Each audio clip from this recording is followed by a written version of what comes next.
or to the nearby woods. Yeah, nearby woods would be good. I just thought you would just like, like a lot of the trend that I see these days are people, especially in America. I know how dangerous it is sometimes and how polluted the air is, and just, negativity you see in the world. It's a scary place. And I understand parents that want to avoid that and, keep them away from that, or even if prices are too expensive for you to even be moving around. I mean,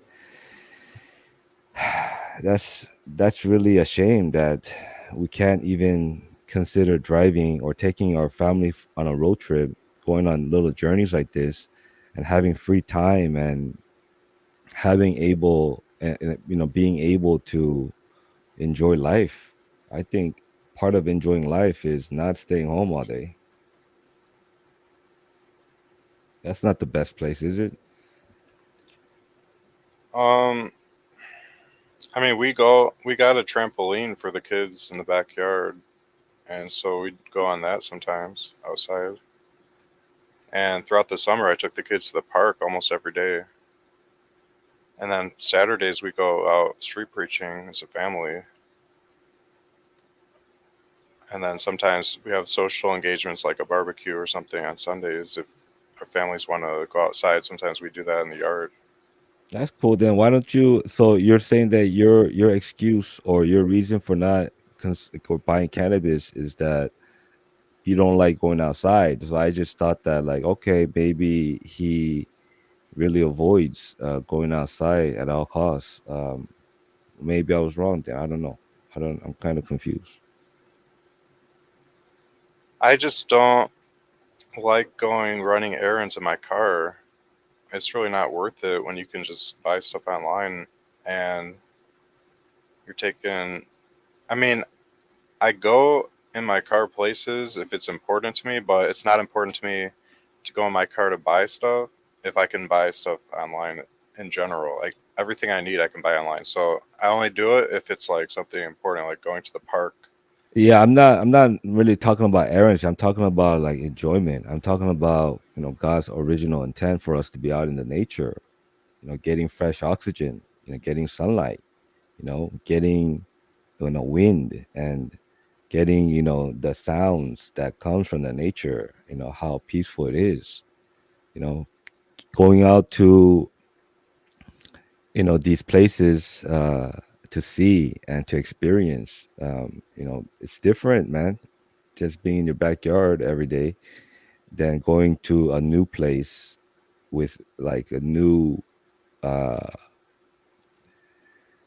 new experience. That's what I want to give my children. Travel everywhere as much as I can. Go around. Even yesterday we had a long Chuseok Thanksgiving holiday here. Yesterday even, yeah, I went to the ginseng spa out in the nature, and we went inside the spa and had like bubble spa, and the water coming down from like the ceilings, and mud pack in the face, and jacuzzis in the roof with the outdoor, right? I mean, swimming pool. Like, your kids, do they like swimming? Um, I think so. Yeah, man, like swimming out in the nature like that. You know how enjoyable that is. Like, we really enjoyed it. And it was so cheap too. It's like $35 per person, and we stayed there for like 5 hours.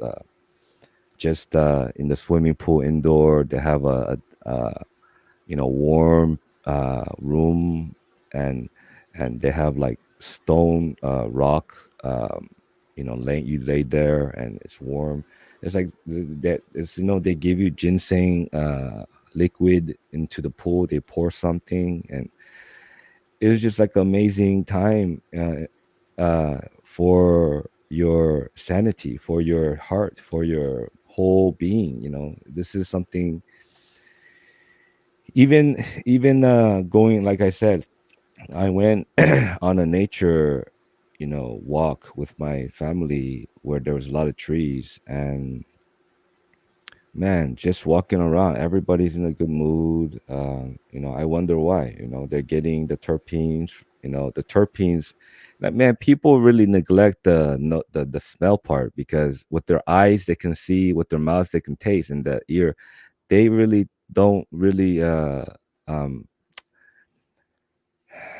they don't really appreciate the nose. You got to breathe in, man. You got to take in what God has given you, around the trees, around the plants, flowers, the terpenes and aromas flying around. And like, you got to go to those places, man. There's a reason why the forest bathing in Japan is so popular, because it's already proven that these flowers and the plants and the trees have positive benefits for your mind, and it enhances it, because these are the terpenes that are in cannabis too. And so, like, if God created the nature and oxygen, and for us to breathe in the freshest, the best, clean air like that, and to be out there, even with the animals, how they give you, they stimulate your brain and release oxytocin, and endorphins and dopamines and serotonins. We have all these chemicals that need to be released, and also your right side of the brain needs to be balanced. And so, what do you think is going to help you to do that? Staying in your room and studying all day, or going out there sometimes, going on little journeys like this, having free time and not being occupied with work. You have free time to do that. I'm just surprised that you wouldn't want to do that. I do that all the time. I do want to do that, Well, just you can not. do it. Don't worry about money, man. Are you like you have a job, or what? What do you do? You have do you make enough money, you think, or Well, my wife and I both make money. She makes a lot more than me, um, and we both have like a full time level income, but um, we, I would say, have a fairly meager income. Um, and we're also trying to get out of debt too, because she has a lot of school debt, and so oh we're my trying to get goodness. out. I feel you guys on that, man. You guys are working hard and try to get by, just like the rest of the Americans and just of the world. Like, I see a lot of students coming out of college, they're in a big hole because of this world system, man. This how they just try to make you busy. Like, even the Korean students studying all day, you know go to college, borrow money, and then be jobless because there's no jobs out there, actually. And so this world system is corrupt, man. And I feel you on that. Like, it's tough. You got to think about food, and try to save, and pay off debts and stuff like that. Luckily for me, I'm out of all that. I had no debt. I have no, like, worries about financial things, because I'm just blessed to be in Korea, yeah, where things are different. And so I feel you on that. I think that, but don't neglect nature. There's no, because nature, water, and oxygen is free. There's no excuse for that. It's free. God is free. God's gift, spending time with God in the nature like that, breathing Him, it's free, man. There's no excuses. Maybe the gas money, but you can afford gas money though. I mean, gas money is gas.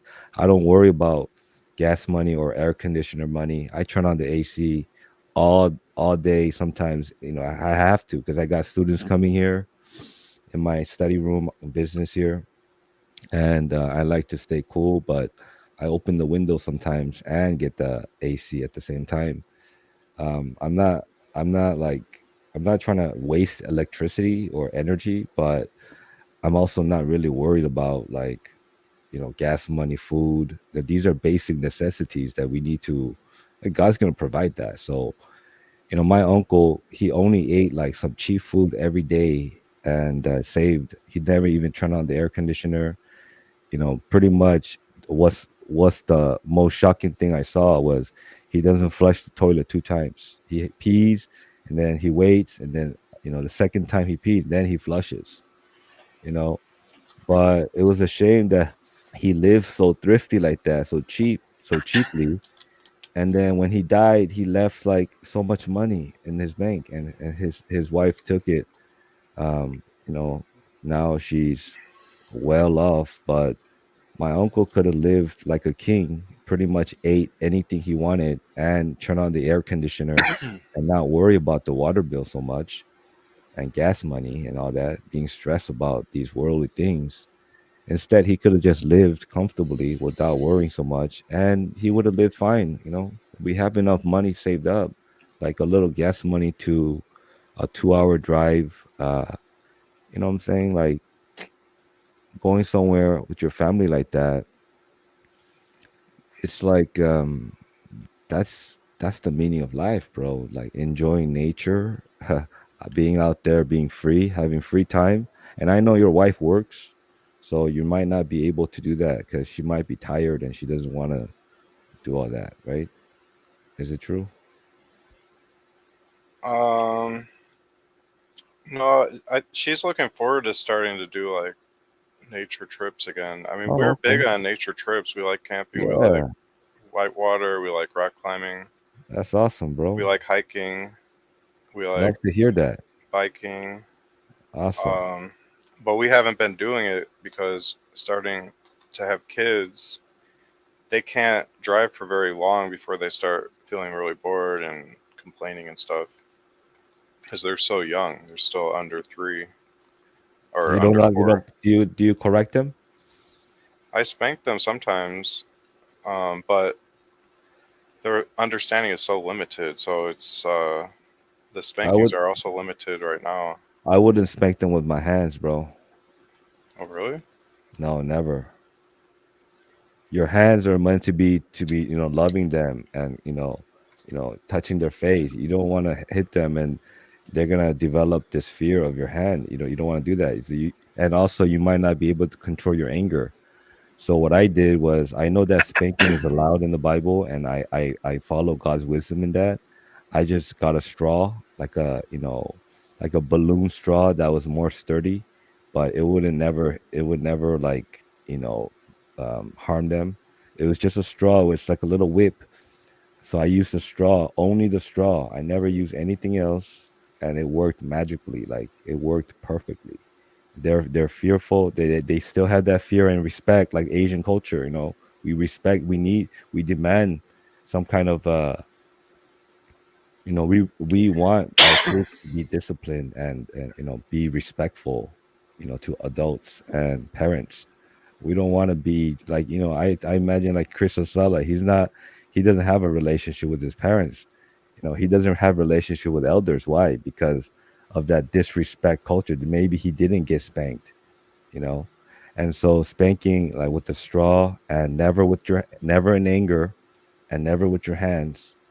um, and you just use a straw, and always try to, if you need to hit them with the straw, yeah, boom, boom, boom, and then just tell them, don't do it again. You got to warn them and correct them. That's how they grow up to respecting you as a father. You have to teach them, because what's missing is the kids out there, fatherless society. The mother does everything, and the father's job is to do that. You have to correct them and teach them and love them and encourage them. You got to be there for them. And I see a lot of fathers, using their hands, and sometimes the kid does something really, really bad to make you really angry, and then you start hitting them in the butt, and then you hit them a little bit too hard. That's called abuse now. And so you gotta make sure that you gotta be in control, and you gotta use a straw. You don't trust yourself. You might do stuff with your hand that you shouldn't do. So use a straw and never do it in anger. Always control. That's what I recommend, and it worked for me. So, and I got this advice from Zach Poonen, the pastor from India. He has like 4 boys, and and he's been in the ministry for 70 years and built over 100 churches, and his teachings are pretty cool to um I learned from him too. And he always taught that you never hit with the hand, and that I really took that advice, and I said, oh, okay. And my kids are right now 7 and 9 years old, and like if you look at my God's ultimate purpose, no, God's original purpose video, I posted my link, my family channel, where you can see my family and me, and you can check out my family channel there, and see the fruits of it. How beautiful, how lucky, how respectful, and how good they become, because I was always there for them. My wife was always there for them, and we use God's wisdom to discipline our kids, which was lacking in the school system these days in Korea, and also in American culture. They just put them in timeouts, and they're not really effective. They don't put fear and love. You have to have balance like that. Yeah, there's a lot of parents out there that just trying to love them. Oh, well, we understand, and then they become monsters later, and so you can't. Later, they become uncontrollable, and so yeah, it's good to correct and discipline your kids, but you got to always make sure that, yeah, again, I took Zach Punin's advice about the hand and the not in anger, and then it worked for me. So that's my testimony about parenting, and that advice was so helpful. I really appreciated it. Oh, I see wisdom in the advice because you'd have to go find the stick that you selected. You You'd gotta have to. have it. That's why I had like, when you buy a package for like $1, they give you like 20 of them. So if I run out, or it goes everywhere, then so I had one in the car. I put one in.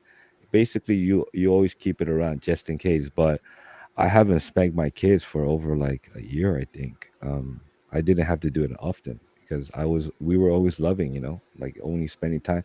Sometimes, yeah, I just had to pick it up. As soon as I pick it up, and I don't even have to spank them, they're just like, like respecting and looking at me, and attention, and like fearful, like, oh, please, like, So sometimes you don't even have to do it. You just have to hold it, and then they'll just like, okay, they'll behave. They'll be quiet for a second. Yeah, that's pretty It cool. works. It works. Um, so far I've not gotten angry with my kids ever because at this point I feel like they don't willfully sin. Oh I don't yeah, think yeah. they have And they're the. like 2, 3 years old. Yeah, one's 2 and one just turned 3. Okay. Yeah.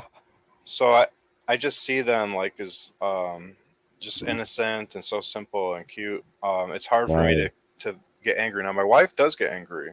So she has to be a lot more careful already because she has confessed to getting angry and thinking angry thoughts and stuff. But I haven't with Mm, them at this point. that's And good. Hmm. basically, the only time I'm spanking them so far is if they're directly challenging a direct order that's been given multiple times, Right. then Right. like absolutely refusing to comply. I'll say, okay, do you want to do it or do you want a spanking? And then they'll say no spanking. And I'm like, okay, then you have to do it. And they're like, no. I'm like, okay, then you want a spanking? And they're like, no spanking. We go back and forth for a while. And eventually I say, okay, you want a spanking then? And then I do it. And I try to spank them just right over their diaper to the minimum amount so they could feel some sting. I control it, um, not even anger at all, just doing my duty as a father, just enough to give them that scare, a little sting, so they can feel like, okay, I should listen next time. And then it has a good effect. Usually, you'll notice an improvement that like the next few days or whatever, but eventually they'll try it again. So every now and then I have to do it again, but sometimes it'll be like uh, a few weeks between. But sometimes I decide they're being too stubborn and I do it. So I try to keep their memory um, fresh with it, but I do let some things slide. So I probably should do it more, but I do let them get away with some things. But I try to stay on top of it. I don't enjoy it, but I do it because I know it's important. It is. It's good, good. Yeah, I seen some dogs. They flinch whenever you try to pet them. They're like scared because the owner beat them with their hands, or spanked them with their hands.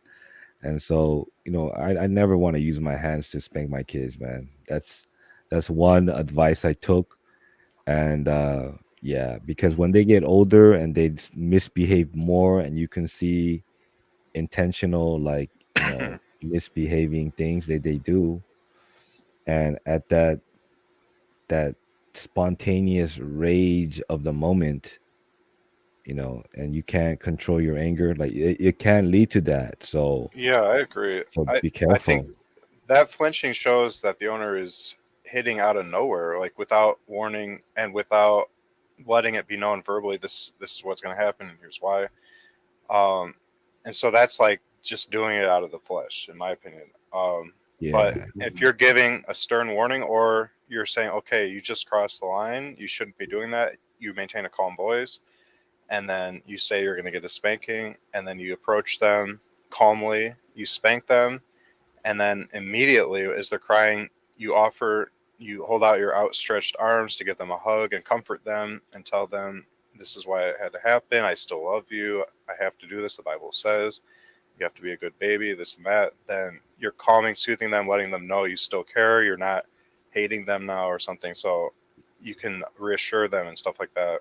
Yeah, one And thing I like to mention though is that sometimes there's no need for a lot of reasoning, because they know in their conscience that they made a mistake.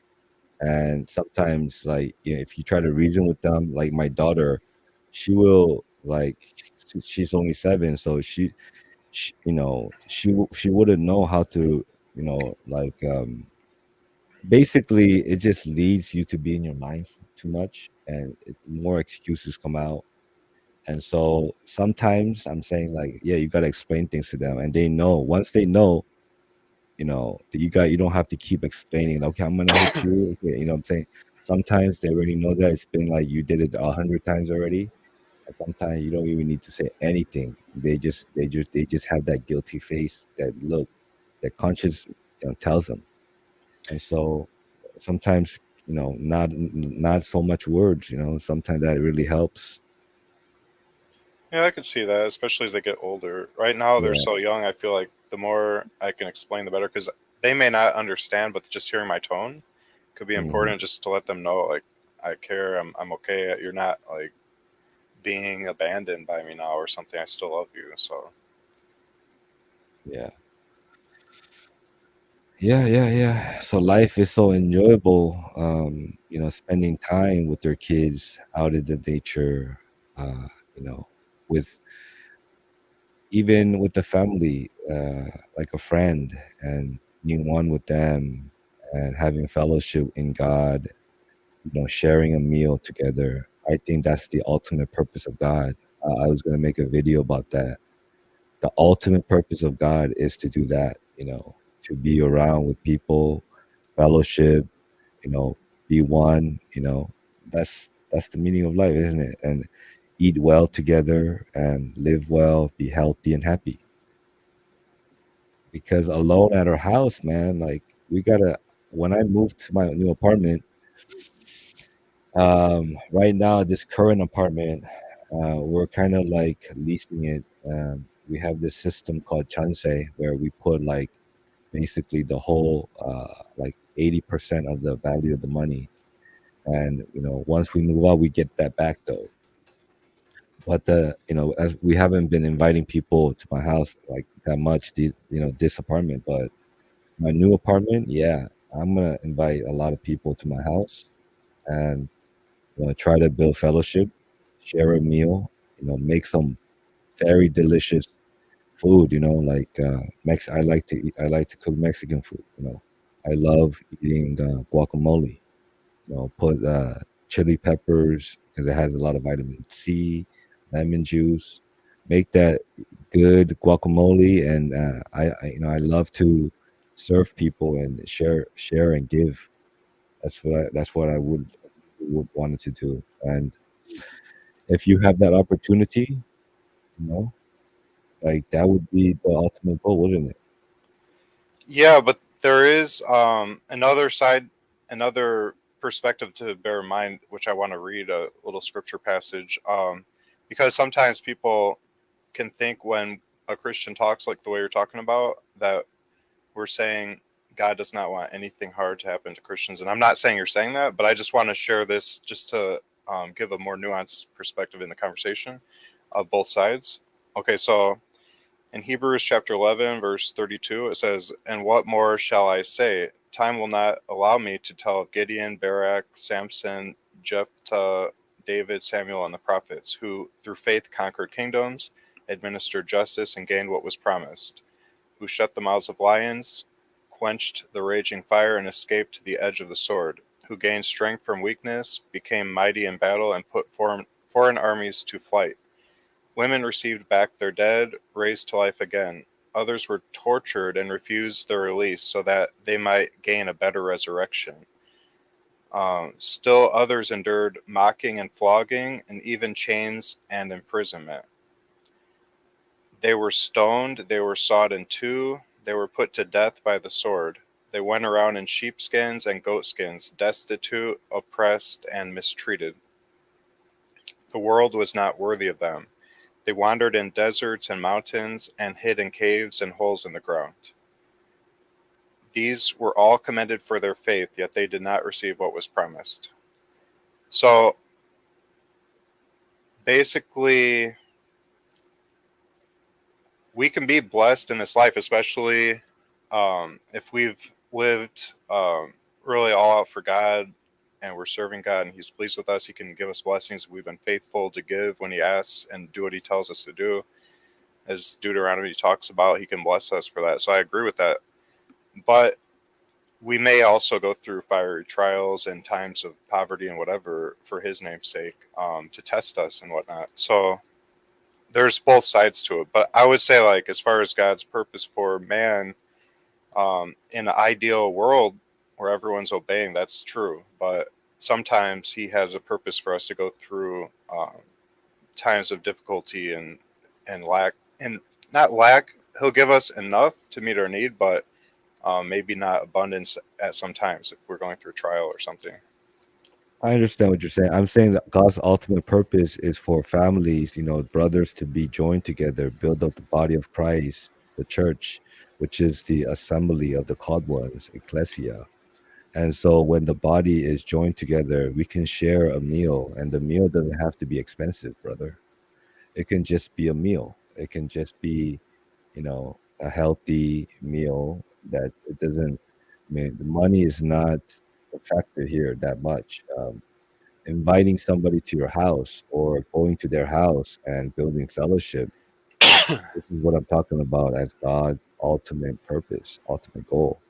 And I don't think money has really a big factor in this. Although I like to, like I said, invite people and eat a feast. I like to eat a feast and um, basically provide the best food that I can. Uh, that's what I like to do. But other people, the most important thing is not even eating. It's about fellowship, meeting. It's not eating, it's meeting. And with meeting time, and singing and teaching and eating together would be ideal.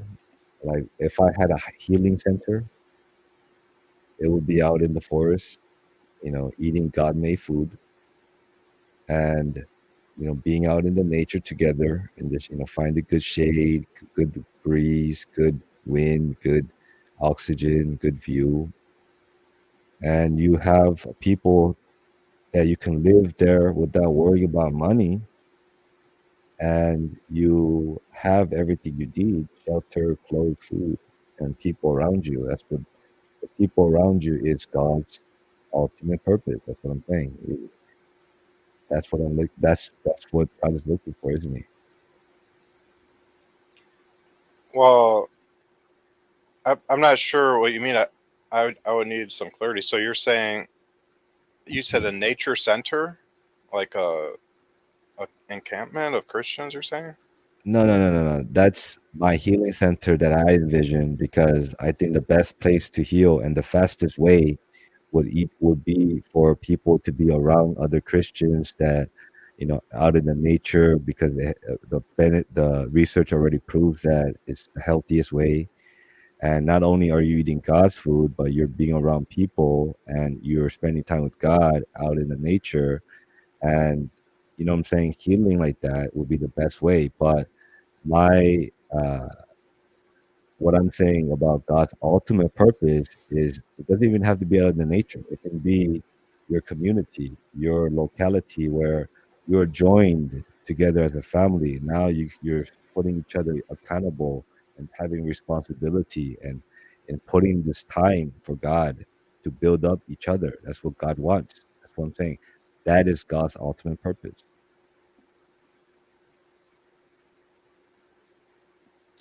Well, a lot of that sounds good, but I would just need to see, like, to understand more about like what that entails What because, do you what? What do you can ask me now?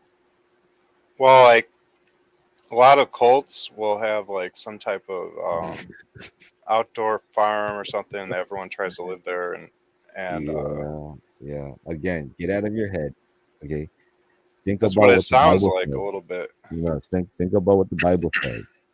If you read Ephesians, it talks about God's ultimate purpose, how He wants to build up the body of Christ, the church, right?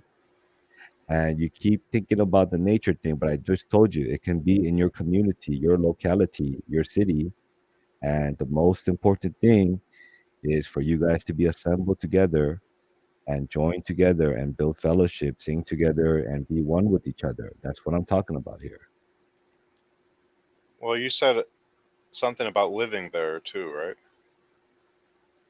No, I didn't. I You said for said a nature me, center, people could I live said for there. I said for me, my healing center will be out in the nature because the healing center is not necessarily. I wouldn't say it's a church. It's more like a healing center. It's different than a church, but you wouldn't necessarily have to live with another family together. No, that's not what I'm talking about. I never said that. That's your head, like making these things. I'm envisioning like the best place to build my healing center. Would you can call it a church, I guess, but you know the best place. I'm saying, okay, forget about the healing center for a second. I think it's confusing you. I'm just talking about God's ultimate purpose is for the church and to be joined together, inviting people to your house and going to their house, and sharing a meal and building fellowship, once in a while, maybe 3 times a week, or actually, I think that the true church, if you guys were really being one and serious, I would think that even 3 times a week is short. I'm not sure about that, but I'm saying that would be the goal, wouldn't it? Yeah, that sounds good. Yeah, that's what I'm saying. The healing center sounds to me like a nature retreat you'd go on vacation to, or bring someone to that just got through, like, let's say they were rescued from the sex industry and taken to a halfway house and It's they're it's leaving it's that. it's Maybe it's that could like be a this. It's like third this. step. Like Chris Sasala, he has a church, but he calls his church the deliverance ministry, where people come and then they get freed of demons and then they go, right? Yeah, So pretty it much. can be a church, or and it can also be a place of deliverance ministry. So my place would be like that. It would be like a church, but it would also be a healing center.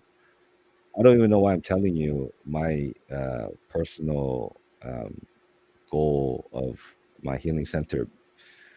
But anyways, you understand what I'm saying, though, right? It's a place for you to Yeah, that come and sounds good. heal. I Yeah, just wouldn't.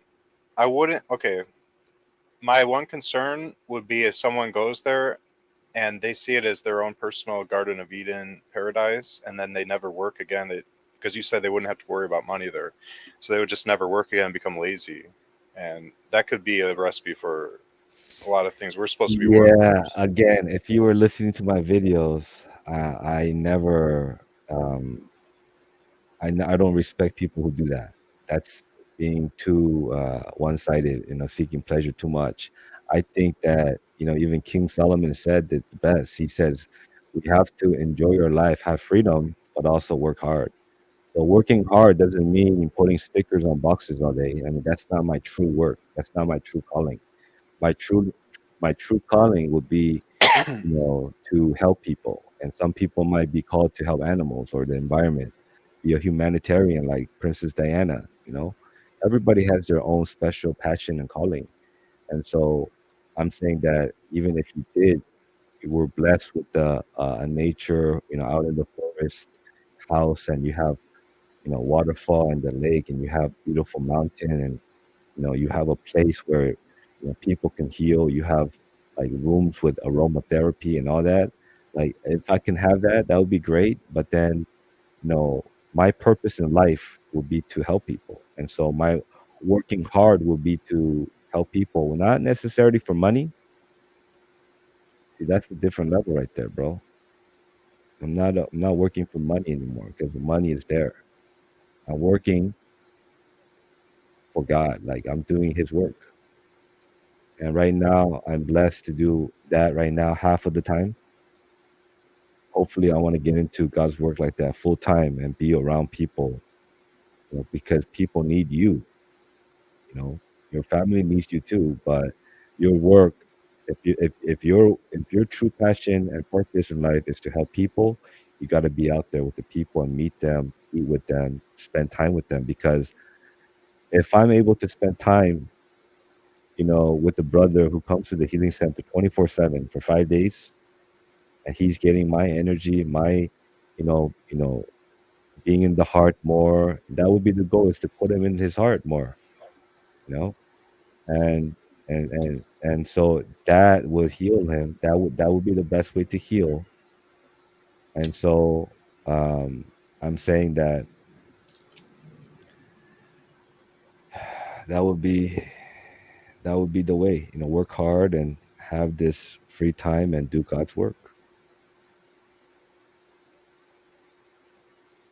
Are you saying, when you say in the heart more, just to clarify?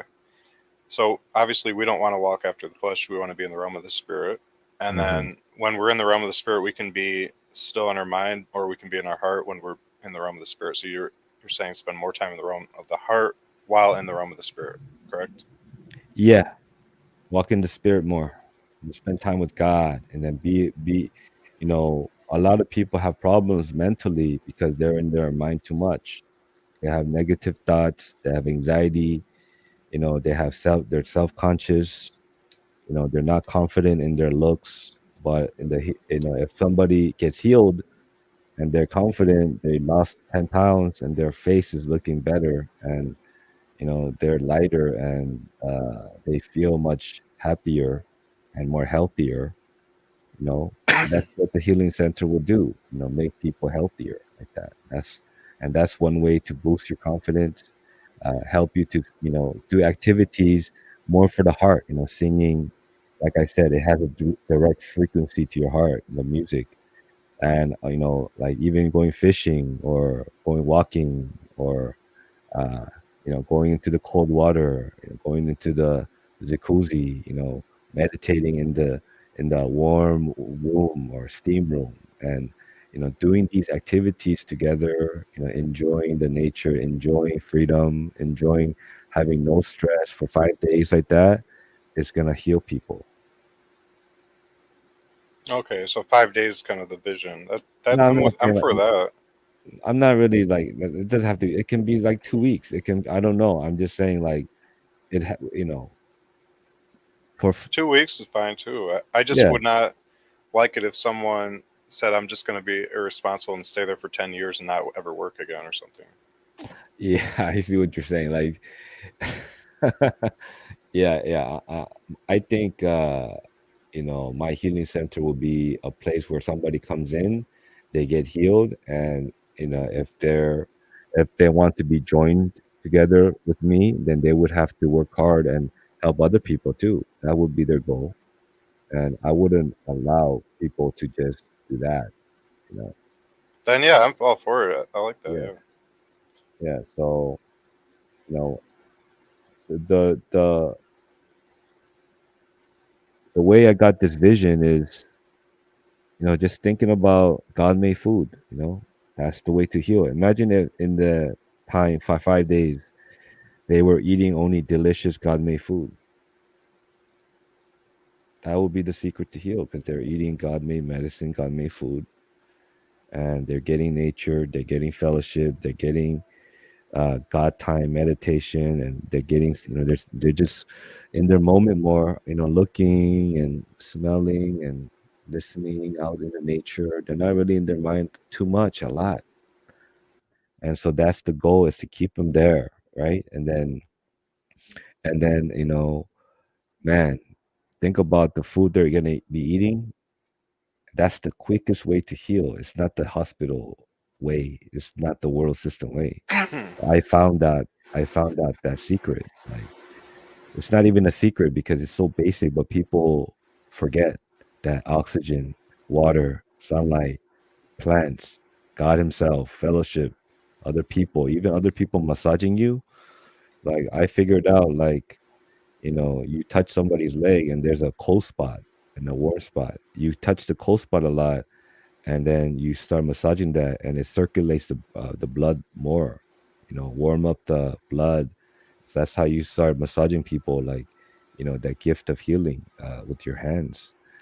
And so, if you have a place like that, not only are they taking in the plant terpenes, but that would be the secret to heal. That would be the fastest way to heal. Not So basically, you're emptying your cup by fasting for at least 1 or 2 days, by being with a brother who can, keep you patient and keep you, let the day go. And after 2 days, you start doing that, what I told you. That would be the fastest way to heal any kind of disease, any kind of sickness, mental illness like that. I really believe it, and I got this vision, and I'm willing to share this because um, this is absolutely true. I thought about it and I was like, wow, man, this is actually the way to heal. You just have to research and find out what kind of food you would need. And everybody's different. Everybody has different sickness. And so isn't that a great vision though? God had, like, man, that's that's actually it, man. So Yeah, I if think you there's if, a need for it. yeah, if you were ever sick, man, I think if you can tell me another better way, anybody, I would challenge you. Like, please tell me, because I don't think there's any other better way. Well, the Bible doesn't say this explicitly, but a lot of Christians teach this. In addition to what you're saying, not instead of it, there would be a need possibly for deliverance of certain unclean spirits that are making people sick. Now, I don't know if that's true because God hasn't told me that directly, but a lot of people teach like people might have cancer, and a great percentage of the time it's because of a demon. Might be unforgiveness, and a demon's got a stronghold in them, and they have cancer because of it. Well, I think the appropriate step would be first be cleaned out. Like, imagine if you had a dirty cup. The fastest way to get that dirty cup clean is to empty out that cup, which is deliverance, and then put in the good stuff. God made food is healing now. Now you have to recover. Now you gotta rest. Now you gotta put in the good stuff. God made food. God made medicine. Pure water. And then you're getting filled like that. That's the way. That's what I'm saying. And Yeah. truth too, hmm and the Holy Spirit getting their cup Oh, filled with Jesus too. that's what I'm saying. It would need to be God made food, nature, God Himself, and other people. That would be the way to boost their endocannabinoid system, their mind, body, and spirit, along with animals, because animals can heal people too. There's a lot of people in the hospital, they bring the dogs and they have a direct connection, like human connection. It releases the chemical in your brain called oxytocin. I told you that's important too. Human and animals, like, yeah, we need everything. We need basically God. Everything I'm saying is free, man. Healing should be free. It's interesting. You keep saying oxycodone, but Oxy, oxycontin. I don't know which, if that's yeah, the they same they word. they Was what Chris Lasella was talking about as a narcotic drug you can buy. Oxycontin is like stronger than heroin. It's an opiate. So I don't know if you're um saying that's the same chemical the brain releases. not it's not the same name. Okay, it's similar sounding. Yeah. Okay. So there's four bliss molecules that you can release on demand on your own or with other food that can help. And that's you know um, one of the molecules. The the one of the I guess you can call it molecule chemicals, or you can call it whatever you want, but it releases that. It activates it. It stimulates that part, and I think that's the part of your right side of the brain. I'm kind of studying this, and this is something new. The endocannabinoid system is something new that has been discovered. I told you, only in the 80s, and it's taking time to understand. Even the terpenes, we're barely starting to understand. And so this is something that's nuanced, and I'm interested in this. That's why I have all the essential oils. Even the frankincense from the Bible. I have that. It's it's like woody smell, and you can get that. And yeah, I like to rub it on my skin for, like, if you have scars or acne or something like that, it's good for your skin. So everything God made has a purpose, and we need that sometimes to heal. It can boost. Uh it can help. uh you know Everything God has made, even cannabis, it has a purpose for that too. And it doesn't, never smoke it, but you know you're never gonna get crazy high. Just use a low amount. That's all you have to do. There's no secret, and then you can benefit. So I'm just wondering, why wouldn't you want to heal and fellowship, and spend time with God and eat God made food to heal and to serve God's ultimate purpose with other people, and then live a life how you were meant to live, like a masterpiece for God. God's original intent is for you to enjoy, eat well, live well, and be blessed, and be healthy and happy with your family. Have free time. Don't let anyone take your time for money. And don't let money stress you out and worry you. I've been going through a little bit of money problems myself for the first time in 15 years in Korea. Just recently, my English business here is starting, because my passion for teaching, I already knew like a year ago that I don't want to teach. Like, I was sitting in my student's room one day. He's a 6-year-old boy, and I'm thinking, man, what am I doing? Sitting with the 6-year-old boy, teaching him English. Is this my true calling? And then the answer was no. And so I want to work with adults and teach people and help people. And my heart is set to that. And I think the opportunity will come through hemp, because hemp is the green rush here in Korea. and I already put my foot on the door right there. I already have connections already.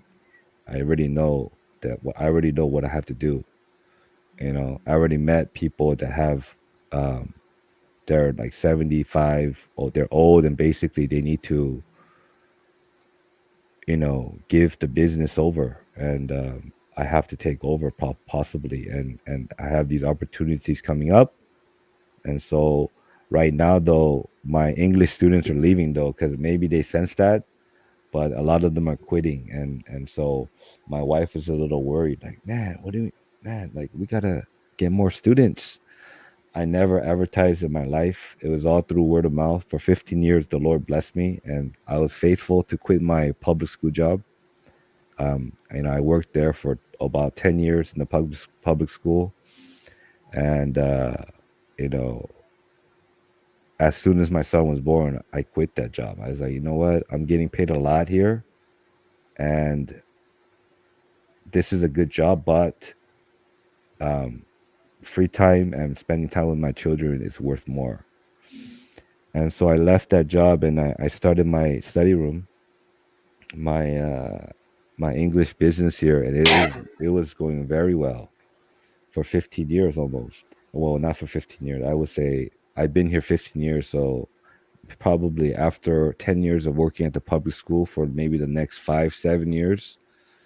Yeah, I think 8 years of public school and 7 years of my study room right now. Yeah, that would be the so 7 years study room. I've been blessed, but just recently, man, with the low birth rates in Korea, and people not considering English as a priority now anymore, studying so much, because now we're living in a generation where that's not English is not the way.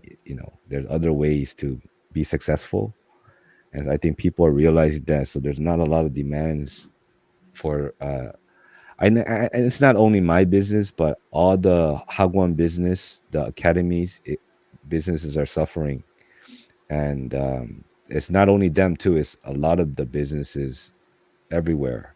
Food prices are going up.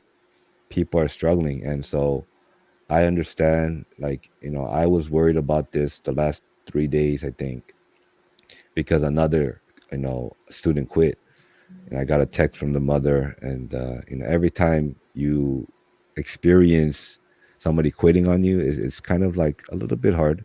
I gotten used to it, but my wife, she hasn't. She's still like stressed about that, like somebody quitting on you, like, oh, I can't. And then now one student quits, so her friend quits, and then now the class only has like two students left. And like, we're so like, it's not easy right now for me too. But like I said, this is like a testing period, and I know. And I had a brother that I fellowship with. I met him through jujitsu. Like I said, I like to do jujitsu, and he was my jujitsu coach.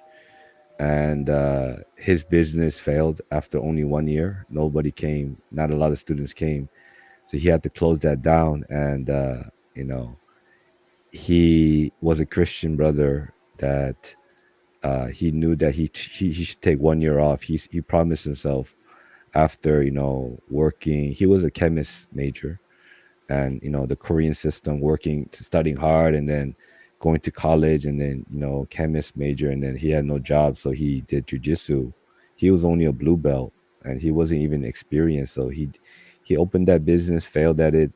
But then he was a Christian brother, and we fellowship, we met up, and we did a lot of, and he promised himself that he would give time for the Lord and for his health, because he's been so, he needed time of healing. But only after like 2 weeks of feeling, like, I guess he felt guilty, like, he, as a man, he had to work, but he failed that test, because I think that he should have taken time off, and then up, like, I gave him the opportunity to do that, diffuser, nebulizer, essential oil business together with him.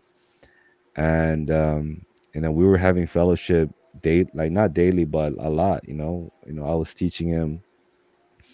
But yeah, like, after losing that job, after closing down his business, you know, within 2 weeks he got a new he started working for a company, wearing suits again, and 9 to 5, and dinners, and he didn't have time for anything else anymore. No time for God anymore. No time for.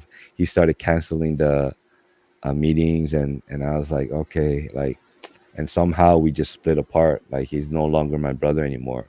We don't keep in touch anymore. But we can be in that same situation where, like, work dictates how we feel, and he, as a man, he had to, that work culture and the pressure was building and building, like every night, sleepless nights, like, what am I gonna do, I know what he was feeling. And for the first time last 3 days, I felt that. I never felt that before, but I felt that because, like, that hemp business that's been promised, I don't know when that's gonna come around. I'm waiting on that. It feels like, and this English business is kind of sinking, and so I'm not stable right now. Like, this is nothing is stable right now, but I'm not worried because there's gonna be a job out there for me in Korea, because English is my way to get income. There's many ways. I'm just not looking. I'm just not desperate. Calling people and looking. I never did that. It just, everything just came, and I believe it was through God, because I was faithful to quit that job. It was a good job, and then now, that job allowed me to work half of the time, only 4 hours, and make double the income of the public school teacher. Because the public school teachers, even though they get stable income every day, if you break it down, it came down to like $100 a day, and I could have made that in 1 hour right now. And so, but I was never like pushing myself to work 8 hours, 9 hours, 10 hours, and hustle and get as much money I can right now. 'Cause I promised God, I said I would never do that. I would work, and then spend time with my children, because I knew as a father that's what my job is. Taking care of my kids first. Spending time with them and taking care of them and being out there and going places. Having fun, right? That's what their nature is, to play. And so, mm, so I guess what I'm trying to say is that I'm, like, we all worry sometimes about money, but God always, if you trust Him and you pass the test, and He will provide, and there's no doubt about that. I was faithful, and then so far everything's been good. Yeah. Yeah, I'm I'm getting echo. You're getting echo. Yeah, I was. Yeah, I still hear it a little bit. I think it's gone now. Okay. Okay. Well, I'll pray for you to find the next thing, or the opening will Thank you. happen. Yeah. Really appreciate that. Yeah. Yeah. I My wife mean, was getting a little stressed out at one mhm, time, um, financially, and then the Lord mhm. just gave her a raise like right away. She didn't say anything to anyone. She just prayed, and she got a raise. So then she felt better. Um, so we've been okay, but yeah, the prices have just gone way up for a lot of stuff. Yeah. I mean, the goal for you guys also will be not to work for somebody, but be your own boss, make money somehow, because there's so many ways to make money, right? Hmm. And so, but then the main thing is you want to have a lot of time, you know, time, like freedom. You don't want to get caught up in this world system where they want to overwork you, just for more money. They want to just keep you occupied working all the time. That's not God's original intent, to only work like that too much. And we tend to work too much. There's a lot of workaholics in Korea. The culture, man, it's um it's just rotted into us. So be careful not to be. working for somebody for 50 years, and and after 50 years you missed out on life, you know because this time is limited on this earth. And so I always want to make sure that that is the goal, is to get out of that world system where you're working for somebody and they want to overwork you and pay you less. That's always going to be the battle. And you work all your hours, all your day, all your you work all day basically, and at the end of the month you're still struggling. Like, what is that kind of system, man? They give us no free time, and we're sacrificing everything else. I mean, that's not right. And who is doing that? It's these boss, money driven companies and government that only want to make more money. you know that's the trap, you see. Is that even like, I know so many people in Korea, even my aunt.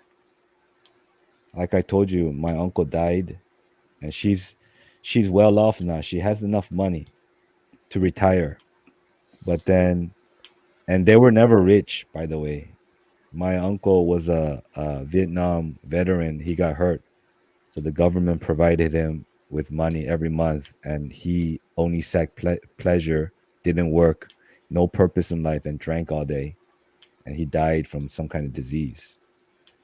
And so they were never rich. But then my aunt, now she has enough money, but then she still goes to babysitting, cleaning the house. She still does that. She's done that for like 8 years, I think. Yeah, 10 years or something like that. Just go to somebody's house. It's like a housekeeper. Why would she need to do that every day still? Because it's a trap. You see, now she thinks that, oh, now the kids are grown up. Now I can just go there and eat a meal and just watch TV and play with my phone for a little bit and relax. Now the job is easy. So even though you have enough money, now that the job is easy, easy money, your time, they take away your time somehow. You're still occupied. So a lot of people are like that. They're in a prestigious position, a better position. They don't have to work as hard, but they get paid a lot, and it's hard to quit that. It's hard to quit. And I said, okay, I'm gonna give this up. Now I'm gonna do other things, because that money starts coming in, and it's a trap. My aunt, she's still there. The kids are grown up, and now she has an easy task. All she has to do is cook a meal and clean a little bit and take care of the kids, pick them up. That's all she has to do for the whole day, and she gets paid $100 or something like that. And just for that $100, you're gonna be occupied for 8 hours all day there. That doesn't sound good. You can retire right now and enjoy your life right now. Go. You've done your work. Now find true work, not to sit around and watch TV all day. Now find true work.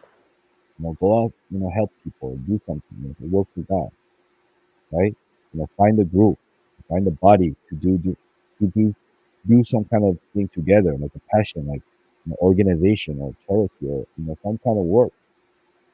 I think that it should be the church, but I'm just saying, why would you want to go there all day and just sit around and just get paid easy? And man, you have enough money, so money can be a trap like that too. So my advice would be to get out of those systems, these companies that pay you and take away your time, and then you're just putting stickers on boxes, but you're getting paid. But you think, once you have enough money, once you or or or once you find your true passion, which is to help people, and you want to do that kind of work, be around people and heal them and pray for them and deliver them and be one with them and teach them and pray for that work, and then maybe he will provide another way to get money, and then you can do that work, because that would be the meaning. That would be the true calling of your life, is to find that for your wife too. 'Cause nobody wants to deal with customers and computers all day. And, like this lawyer woman I mentioned, her husband is a doctor, and they make plenty of money. But she left her 3-year-old with her grandmother because she couldn't give up her lawyer job because why? To work, she had to study, all her life to get that job, and finally she got it. Now she has to give that up.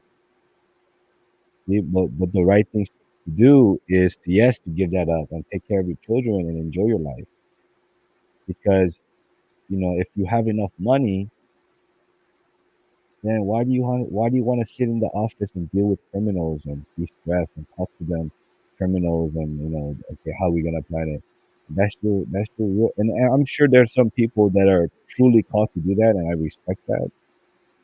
But if you're not even happy, like even a doctor, like some kids, what do you want to become when you grow up? A doctor. Everyone says a doctor, but they don't really know why because they make a lot of money, yeah. But then once you study and actually pursue it and get that job, and being a doctor after only 2 weeks, like you see dying people, you see people that are sick all the time, the smell in the office, you're stuck morning till night, you gotta work, you're getting paid a lot, but it's depressing, it's like you're dealing with sick people all day, and then they soon realize this is not my true calling, I'm depressed, I don't like this, but they don't give that up, they don't follow their heart because they're stuck. Because why? The money is good now. They just work for money. So I'm saying, don't only work for money because money you can find. God will bless. God will provide. That's His promise. And so our goal is to hurry up and get out of that system and work for God and do God's work. At the same time, find other ways to make money. That's what your mind has to be set to. And once you write that down and set that goal and pray about it, the faster you're going to reach there. So everybody has to, snap out of it and get out of that system, that that trap, because that trap is, I just read in the article today, people are complaining about low pay, the inflation, everything's going up. The pay is they're not willing to pay you more. They just want to work you like a slave. That's the world system. That's one of the traps. They want to take you away your freedom, make you sacrifice God, your free time, health, and family. Just make you work all day. That's the world trap. That's what Satan wants to do. So I got out of that. I'm my own free boss. I can cancel my class anytime I want and do whatever I want, and do God's work and make videos and help people and fellowship and spend time with my kids and have time for myself. And I don't need a new car. Like I drive a car that's been like 10 years old. I like that car. It's I don't need to buy a new phone every 2 years. You know what I mean? Like I don't need new clothes. Like I don't need money. All this materialistic things we don't need. All you but I never skimp out on food though, man. I make sure that I eat God made food, healthy, delicious food, you know. Once a day it has to be a feast, you know. Yeah, I made that call too. I was like, especially when God started telling me to give all the time and way more than I feel comfortable giving, but He pushed me, and I obeyed. I was like, man, how could I not eat healthy if God's gonna just take my money anyways? I might as well at least make sure I'm taking good care of myself. I'm gonna be just giving away all the time so freely. Um, so I that helped me to be less miserly when God made me a bigger giver. Mhm, Then I was like, mhm. I should at least make sure my family's eating healthy. Oh yeah, If I'm gonna be just like a sieve with money, just giving. It's very strange how the Lord just. I mean, He might not do that for everybody, but I think I was maybe too stingy, and so God did that for me. He made me give all the time by command, not just yeah, me doing it because I want to, but Him telling me to, and me complying with His direct order. And I yeah, always did man. it cheerfully because I know if God's telling me to do it. Anytime I can get anything clear from God to do, I love that because That's what I mean. It'd be ideal if every single thing I did, I heard God clearly say to do it. I would love that, but Yeah. he hasn't done Uh-huh. that always. But I wish he would. I wish I Mhm. just heard God say, do this, do this, do this, so I could just know. It's just nice, just have that level of confidence. Yeah, I understand what you're saying. Like for At the same, example, mhm. um, this pastor, I might have already told you this, but this pastor, um, in Kenya that I met, he needed a new van, and he texted me that he needs a new van. He needs $7,000 for the van. Mhm. And the day before, I received $7,000 for a van I just sold to someone else, to my father-in-law. And so, what's the chances the very next day, within 24 hours, someone asked me for $7,000 for a van? So I was like, okay, God, I'll give it, because that was something I just received for a van the day before. That's so weird. Mhm. So that was like such a obvious God telling me to do it.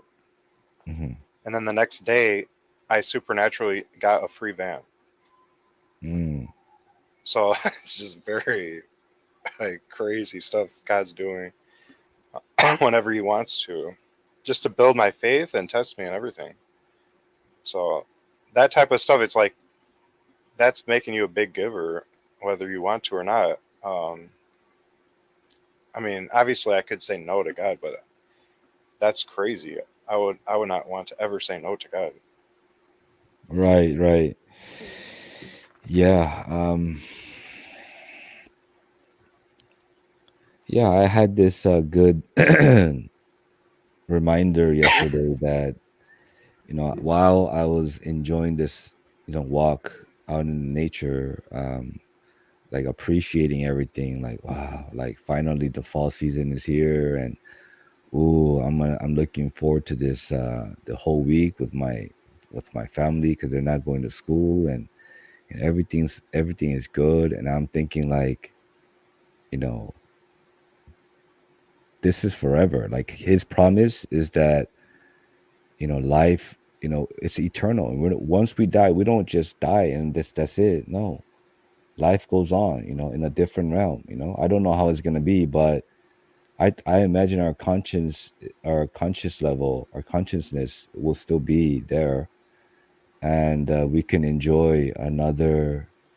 That enjoyment will never be gone. Like paradise will is soon awaiting. We can, what I'm saying, we can live forever like that. And that's beautiful, isn't it? It's not just for Yeah, 80 years and you die. We live, we can enjoy this life forever. yeah, So that was a beautiful reminder, like, man, after this life, we live more somewhere else with their family, and you know, it's always gonna be enjoyable. And so enjoy this life right now. That's the reminder, is that you gotta enjoy this life now, have free time. um there's a lot of things that are free that you can enjoy. You don't necessarily have to pay. Like, I just realized that I've been traveling a lot around Korea because everything's so nearby, like 3 4 hours away, 2 hours away, 1 hour away. But I have a lot of things in my city, 15 minutes, 20 minutes away, that I can, you know I can enjoy the nature. It's like everything's free, man. Like going camping can be free too. Like camping, road trips. Yeah, gas money is not most affordable these days, but around your neighborhood, around your area, like 40 minutes, 30 minutes away, I'm sure you can find good places to enjoy this life with your family, man. yeah. There's some alarm that just went off from one of my wife's electronics devices. I don't know if she left her phone here with an alarm on or what. I just hear it. So I don't know if I should try to find it or just let it go and it'll stop on its own. I'm not sure. It's not that loud, but it's a little bit annoying. Yeah, it's all right. Maybe I'll try to find it. Well, I'll be right back. Well, actually, give me a second too. All right, I'm gonna take a bathroom Okay. break.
Yeah, I'm back. It was my wife's phone. She left it. Oh, she left her phone, huh? Yeah, she had an alarm She that works. she's. She works basically 9 to 5 or what? No, actually, she went to school, I think. Oh, she still goes to school. Yeah, she's finishing up something for her um, degree or whatever. I'm not. It's like she already got her bachelor's, she already got her master's, or maybe this is some part of her master's program, like final steps to get her licensing done or something Man. for therapy. Oh yeah. What kind of So therapy? once you finish school, just like with doctors, you have to do a lot of like actual therapy work, on the Hmm. job training Oh as yeah. school credits. So she's finishing that up, and because she works at my mom's practice, she gets full pay, even though she's still a student. Mm. So that was a blessing for her because some people don't even get paid, or they get paid very low when they're still a student. Yeah, man. That's the name of the game. They want to pay you less and work you hard, and the other side is they want to work easy and get paid more. That's the game, right? Yeah, and my mom worked when she became a therapist for her student work. She had to work at like a place for battered women shelters and stuff Mm-hmm. for the government, and those places Mm-hmm. were very demonic. Oh yeah. Um, and They're controlling. Uh-huh. she experienced a lot of like spiritual warfare type stuff during the Mhm. course of that as a Christian going into those environments. Yeah. And she wanted my wife to do the same because she felt that she grew as a person and became stronger as a therapist through that. And she wanted her to go through the hard times so she could appreciate kind of being a therapist for upper or white collar type of therapy, like high paid, with not like in the ghetto type of therapy environment. Mm-hmm. Um, but then right around the time where my mom was making that call and wanting her to go the same hard route, my wife got pregnant, and then my mom, I guess, had a change of heart. Just seeing my wife pregnant, made my mom have more favor, I would say. Mm-hmm. And another alarm. I'm sorry. It's all right. I'm gonna stop this alarm. It's weird. Be right back.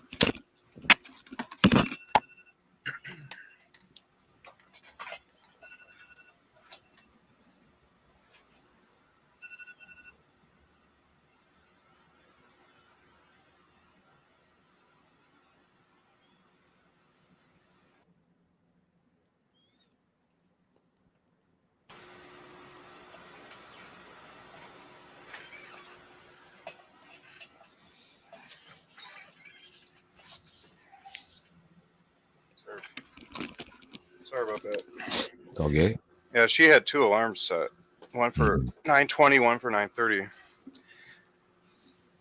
Um,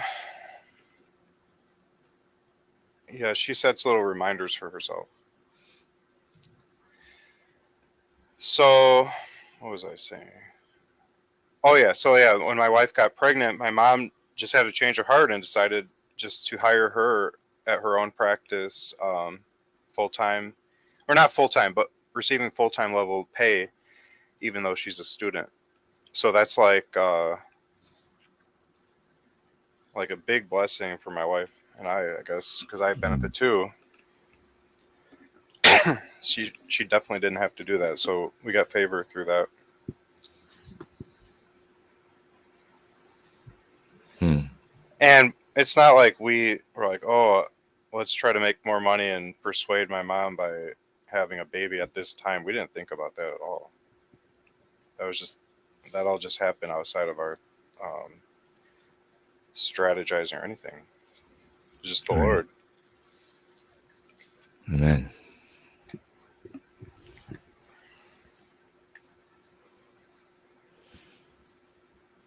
Yeah. So,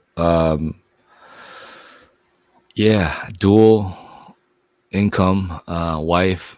You only have you're not planning to have more kids or just two?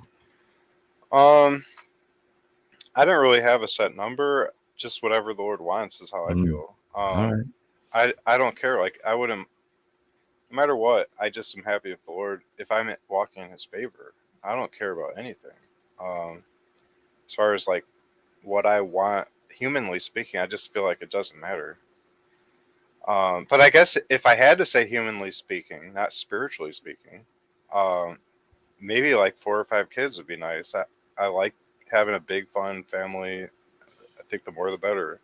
But Mhm. maybe beyond like 5 kids, it might be starting to get to the point where some don't feel you're spending enough time with them individually. It might be too much to try to balance All enough right. time for each Mm-hmm. one. So I would be a little bit concerned with that. I wouldn't want to have so Yeah. many that they feel like there's too many brothers and sisters. Dad never spends enough time with me. I wouldn't want kids feeling sad that way. Yeah. It's kind of interesting you say that because, um, like, yeah, I always imagine like a small group because being too big, you're not able to respond to everybody, comment and emails and phone calls and give time. And sometimes time is, what we need, to heal together. But I think that even if you did get more children, I think some people think that you have to do more work, right? But I think the process is that the oldest one starts helping out, start you know basically everybody helps each other, and it gets easier and easier the more you have. It's not like unless you're like the church leader, like dominant, you know, left side of the brain, the son, like the pastor, and you want to control everything. That's not the way. But like a church would be like, your eldest daughter would be taking care of the 2-year old, and then your second boy will be playing with the other young children and brothers, and so everybody's helping out. Yeah, I've seen that on some documentaries of families that are large. They're all working together as a team, and so it's not that hard on the parents actually. I've seen that myself. Yeah, and so as a family, a happy family I envision is like, you guys are all spending time eating dinner together, fellowshipping, always being around each other. And also maybe not necessarily have a lot of individual time, but as a group time. Sometimes we don't need to be two by two with, what I'm saying? Like, I think yeah, like a church would consist of locally, like a community, and also we should, vital companion, having a brother, somebody together all the time, as your intimate partner. Everybody might need that, but not you don't need to be like that with every all your kids. I don't think, for the church, as far as the church, but yeah, as a family though, spending one-on-one time with your children. Yeah, I guess, yeah, I see what you're saying. You might lack time, you might lack some time on that, but maybe, I don't know. I don't think that's really necessary if you're like in a church life and always spending time together as a group anyway. So Yeah, it just depends, I guess, on like maybe if the environment's so loving and they feel like they're part of your attention, uh, yeah, you're like gonna be even if around it's them all more the than one time. kid, Mhm. maybe they'll feel like I still felt like I was getting individual attention just because of the way he interacts with me along with my siblings in a group setting. I still felt like I got enough individual attention. Maybe that's the hope, but Look, look, some kid might not feel that. some kids don't even want to spend time with daddy. They rather spend time with his brother, and I understand that. Like, God understands us. Sometimes if we want to spend time with other people, and sometimes he don't, he we're not spending enough time with him. But you know, human nature is meant to do that. Like children grow out of their parents, and then they make their own family. That's the process.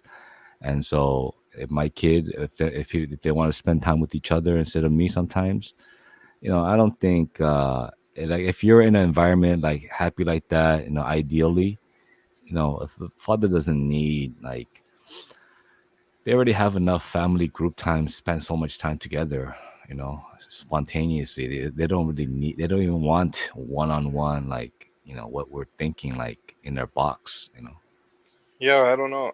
I mean, it seems like maybe kids think that if they if they generally don't have a loving enough environment, and then they voice that specific complaint, but maybe it's just they think that's the solution.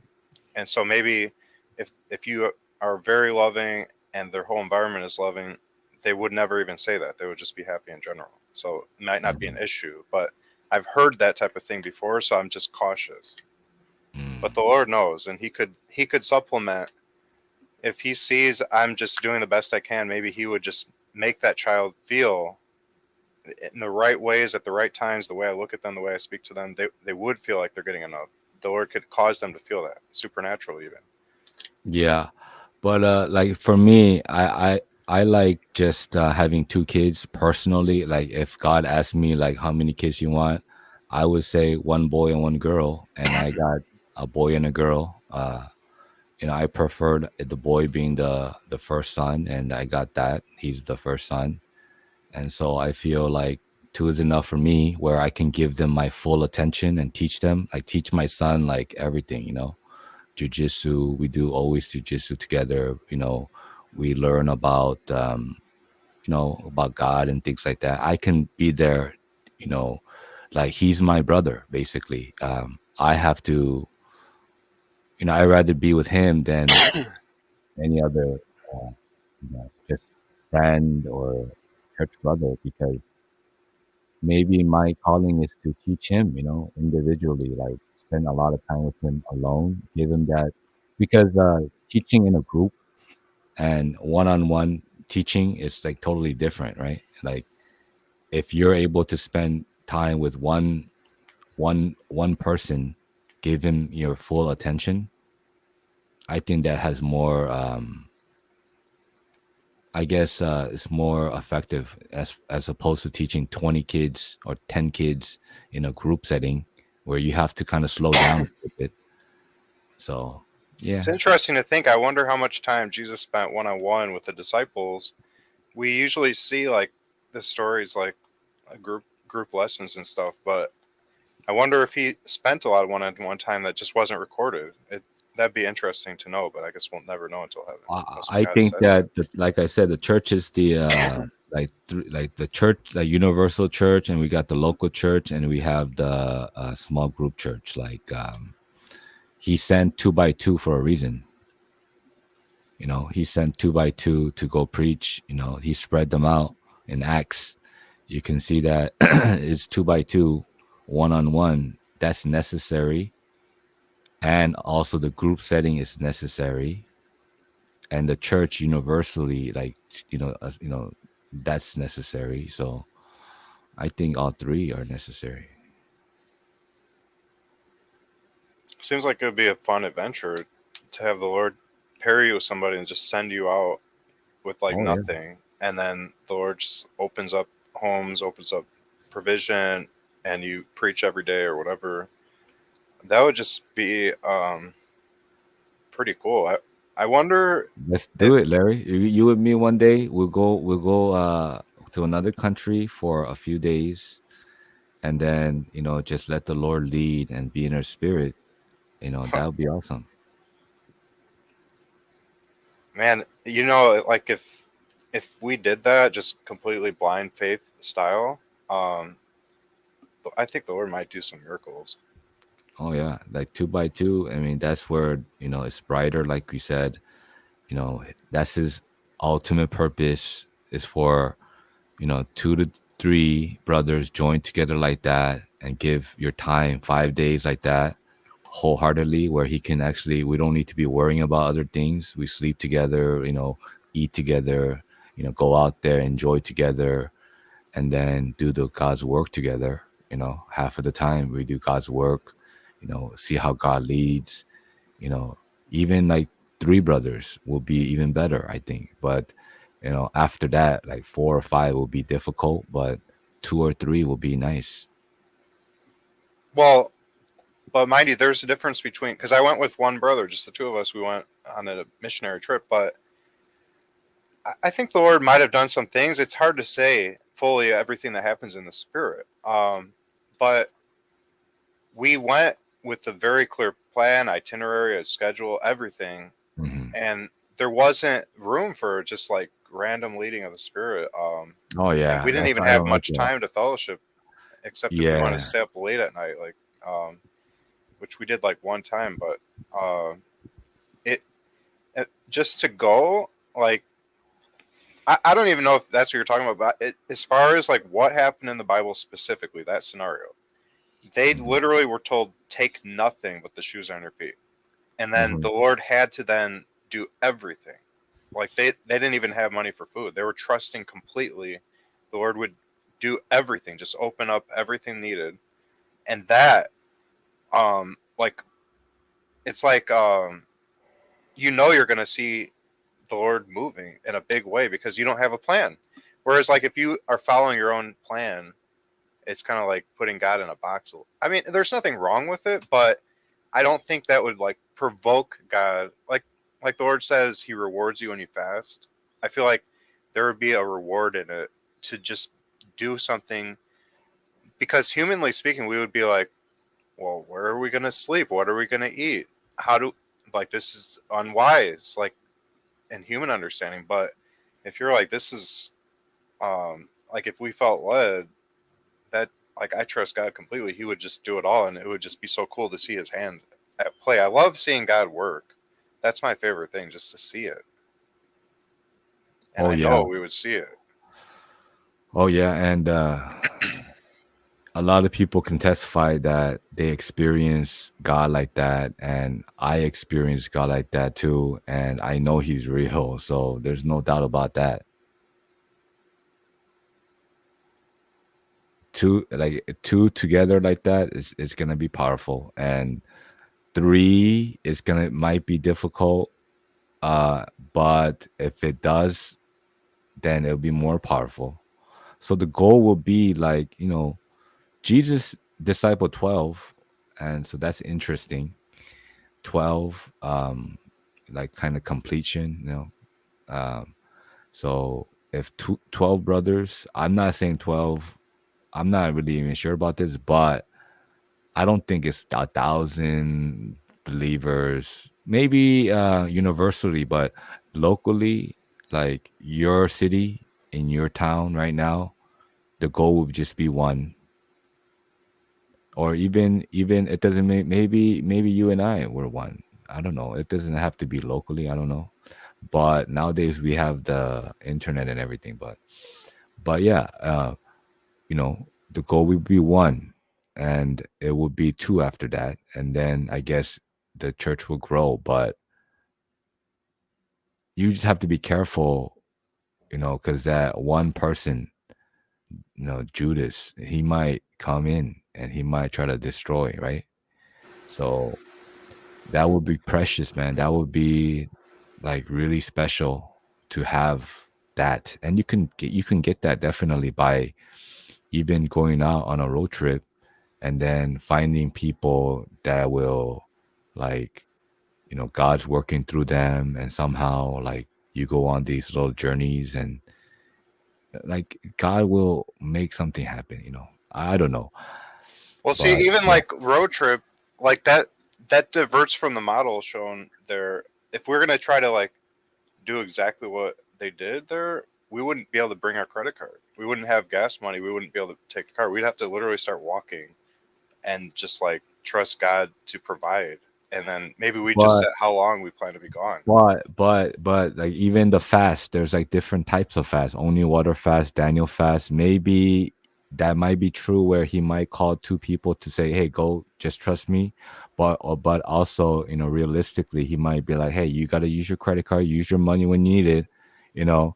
But do some, we're gonna do God's work. We're gonna help Yeah, I people, mean, there's bless that. people. That's like It can be, more yeah, missionary work, yeah, or like, yeah, that's I understand that, but I'm just saying that like what strikes me so much was the very explicit and direct statement not to bring even one penny, because that forces you to have the mindset, okay, this is crazy.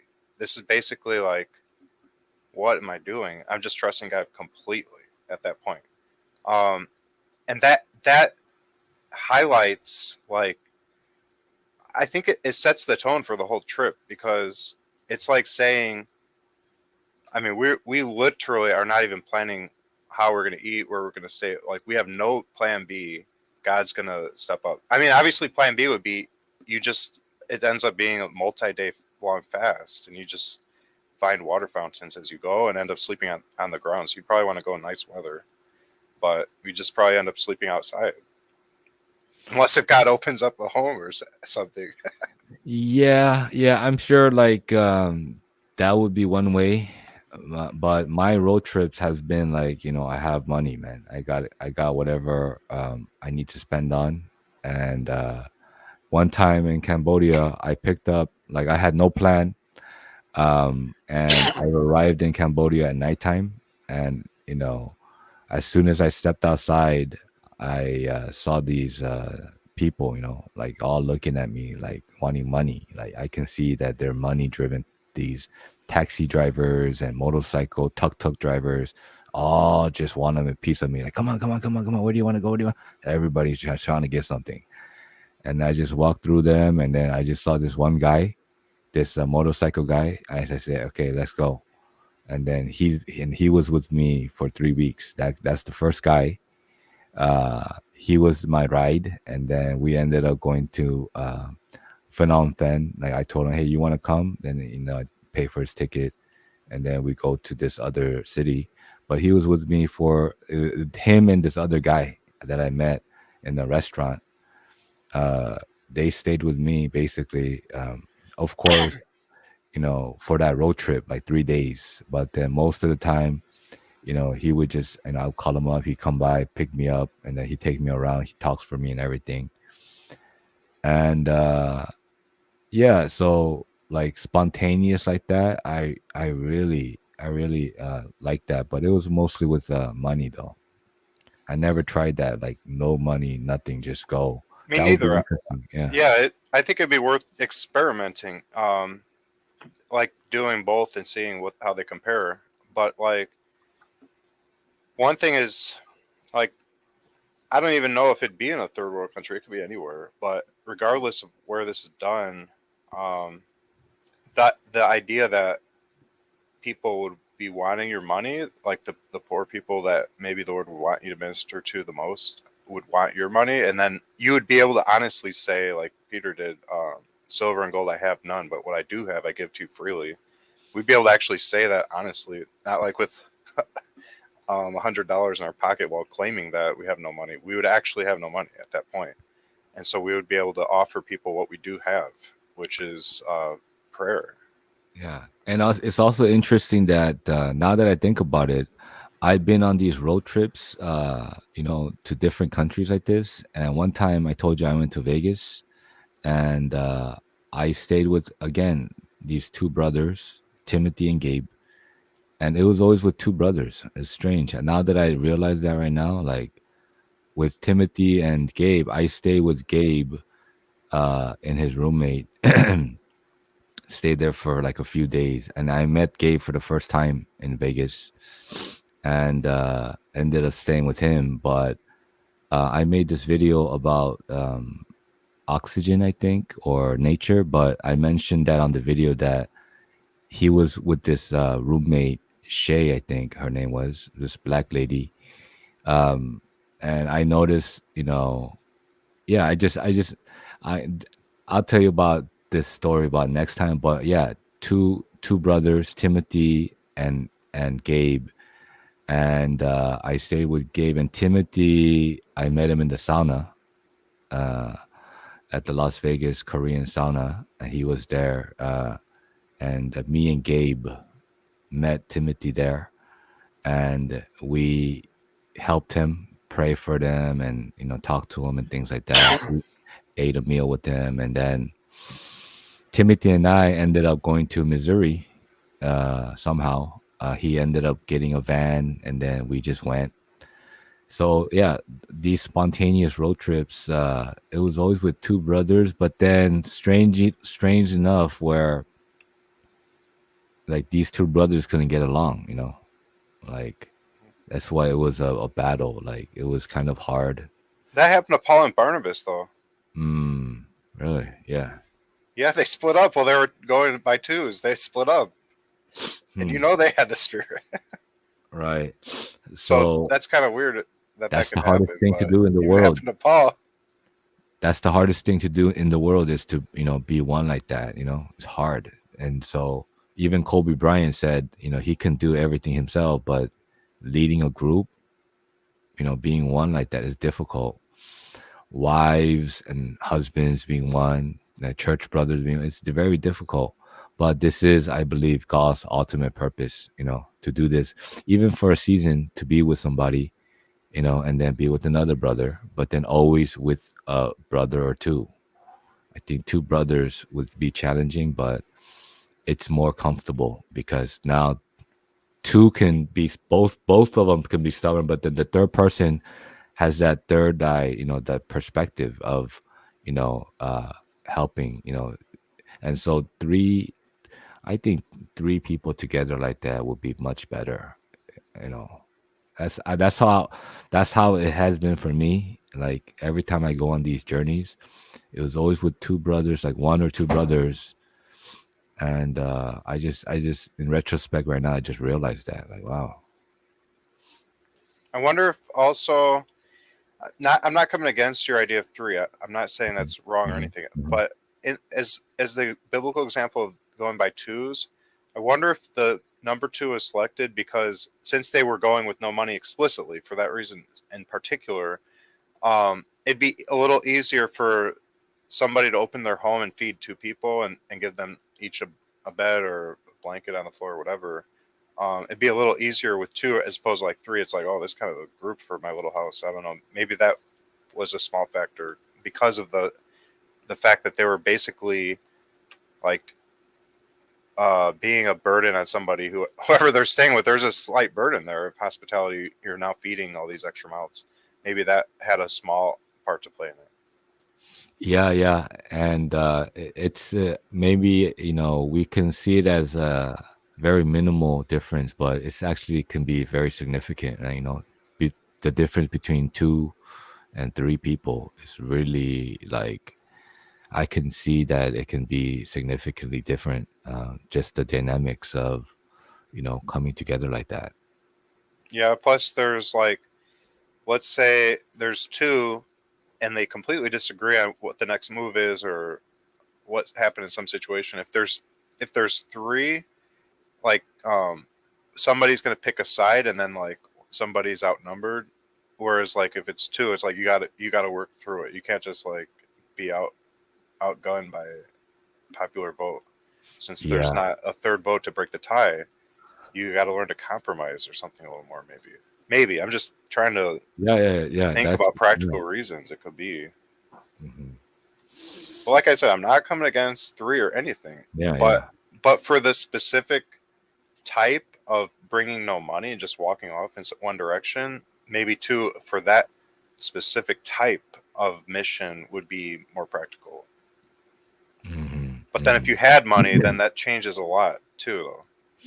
Oh yeah, man. Because now if you have money, like when I went to Cambodia, I, when we went to this other city, like we went on this boat ride, and then I just wanted to, like kids would come, and then I would hand out money, and then And the tuk tuk driver, the guy that I was with, he's like, no, no, no, no, don't give money, give food.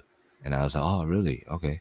So I just bought some noodles, and then when we went to that school, all the kids are just like, give me something, and then I just threw him some, like, threw some noodles at them. But I should have threw some fruits instead of noodles. But noodles are not healthy. But for them, like noodles, like one noodle is like a meal for them. So yeah, so it's blessing them and helping people, right? And him trusting you because I was able to teach him during this 3 weeks, not just use him as a guide, but he knew that he wanted to help. And so I was his teacher, and I was helping him learn the truth. Through a little English he knew, but mostly like writing and drawing pictures, and just praying and not even talking that much. But yeah, having money is, if I didn't have money, I wouldn't have you know met these two guys, the tuk tuk driver and the guy from the restaurant. You know what I'm saying? So money and having no money, it'll be a different trip, definitely. There's a class divide that happens too. I feel like, especially third world country, if you have money, because like when I went to Kenya, we stayed at like the quote unquote like rich tourist hotel in the village, and then the Mhm. people we're ministering to were living in like their little like shanties and little huts and all this stuff. And so I felt a disconnect. Like, why are we staying in like a nicer place than them while we're with them? Shouldn't we like be sleeping on the floor with them? And so I felt kind of weird about that, and I wanted to sleep on the floor with them, but then I didn't want to like make a big scene because um, the guy I was with, like, he didn't propose that. It was just a thing I was thinking, and then I mentioned it to someone, but then I didn't want him to look bad because he's been doing this for years, staying at a hotel. So then they'd be like, "Well, why is this brother more spiritual and he's willing to sleep on the floor with us? Why haven't these other brothers that have been coming here for years? Why haven't they done that?" So I didn't want them to like feel bad. So Well, at the same time, even though we're with the group, like I was with those two brothers, we went to Phnom Penh, the capital city, and we took a bus, like a long bus ride, and then, we were gonna stay there for a few days, and I just, I slept at the motel, and they slept at the hostel. Together it's cheaper, and sometimes we need individual time, though. Like God expects us to have private time too. It's okay to have a little bit of sleep separately. I don't have anything against that. Like being separate for a little bit is not. Yeah. I got demonically attacked at my hotel room at least one night. I don't think any of the other nights, but one night I did. It was crazy. Hmm. Yeah. I think because that hotel is a place of prostitution and fornication and stuff. Mm. And I also think it could be because we were praying over that whole town that day and stuff. That all the strongholds would be broken to make way for the gospel to be received. So we were like challenging every spirit in the whole city, Yeah. like out loud, just walking around together, challenging. So I think they Mhm. like followed me back at least. I Yeah. don't know if You're gonna they mess with definitely the get other spiritual people, but warfare. yeah. Yeah. So I don't know. No one else mentioned any warfare, but I got it. Oh yeah. That's normal, man. That's like God. We mentioned we can experience God like that. How He works, and we'd like to experience that. You love that, but the enemies out there too, and so you will experience spiritual warfare when you're out, and like I said, you will have the boldness and the awareness, heightened awareness and sharp intuition to discern and see who's and then they can't read your mind, they can't do anything. Basically they see the good in you, and then kind of respect that, and they leave you alone, like, and I noticed that a lot. And some people, they just can't touch you, man. They can be in the window tempting you, right? It's like a prostitute tempting you, come on, come on. But then, they cannot touch you. I felt bold. I went to Amsterdam for 2 weeks. I stayed in the red light district. Um, you know, just staying at this crummy motel. Just or actually it was a hostel.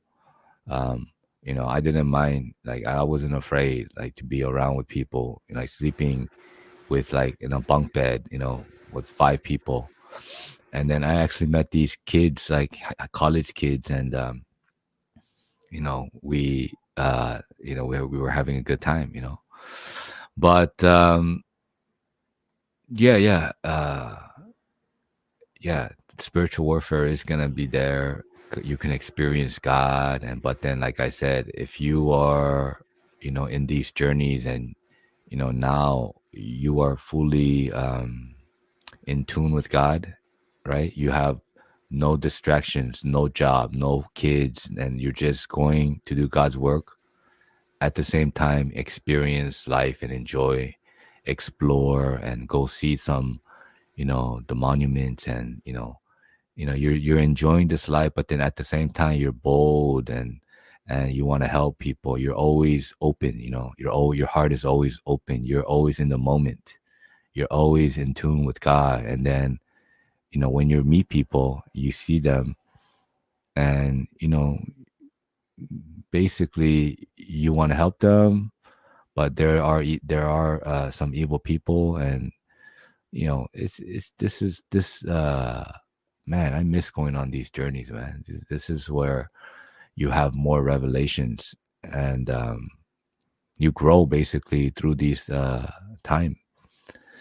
And this is a time when I take notes. I don't take a lot of notes, but during these times, I always, record everything, document it, fellowship with God, listen to music a lot. And I think God expects us to go on these journeys sometimes, because it's so necessary for, maybe you can plant seeds. You can, I don't know what kind of work he's going to do, but maybe somebody needs you, man. Maybe this guy's been praying in Las Vegas, and then finally you show up and he gets goosebumps, like, oh my goodness, like, and then you already mentioned that, like, you experience these things, right? Like I mentioned, I experienced this my first time when I told you Neil was from the Lord's Recovery. He's a local church guy, my neighbor. And Dan, when I moved to Los Angeles, Culver City, he was my roommate, and he was a Baptist. And there's a definitely, me and Neil, one to one, we're cool. Me and Daniel, one-to-one, we're cool. But when we three meet together like that, something happened. Like, like it was crazy. This one day when Daniel came to my house, we went to go to pick up a mat, because we decided, okay, we're gonna be roommates now. And we were there in my city, and we were just there for a little bit, and we were talking about like Buddhism or something like that. And then I get a phone call from my friend from college. I haven't spoken to him for like years, and then he calls me, and I was like, wow, wow, like we are just talking about Buddhism, and you're I remember you're a Buddhist. And then he came to my house, and then us three were having a little fellowship time. And then, he took off, and then all of a sudden Neil comes by, and he goes, the Lord is, he gives me a Bible verse, he's rich to all those who call on God's name. And we were talking about Neil, I think. And so these experiences, how God is so real, like he's real, and yeah, we can experience these things, definitely, uh, and it's more powerful with other people, like together. uh, and also, yeah, So spiritual warfare too. And so these trips allows you to fully, be in tune with God more in the spirit, walking in the spirit and going on these journeys is wonderful, man. Well, I agree. Like your faith can be built like by stepping out in faith, and the Lord can do His work, and we can marvel. But I will say, and I'm not saying this against what you said. I agree with what you said. That can a lot of that, like all that's true. I'm not saying anything against it. But when I was in Africa, I did not get enough time to fill my own cup to get my lamp filled and to overflowing on a That's daily why that's basis. I know why, man. The itinerary is like wake up, okay, we're going here, we're going here, we're going here. Where was the time to sing to the Lord, to pray together, to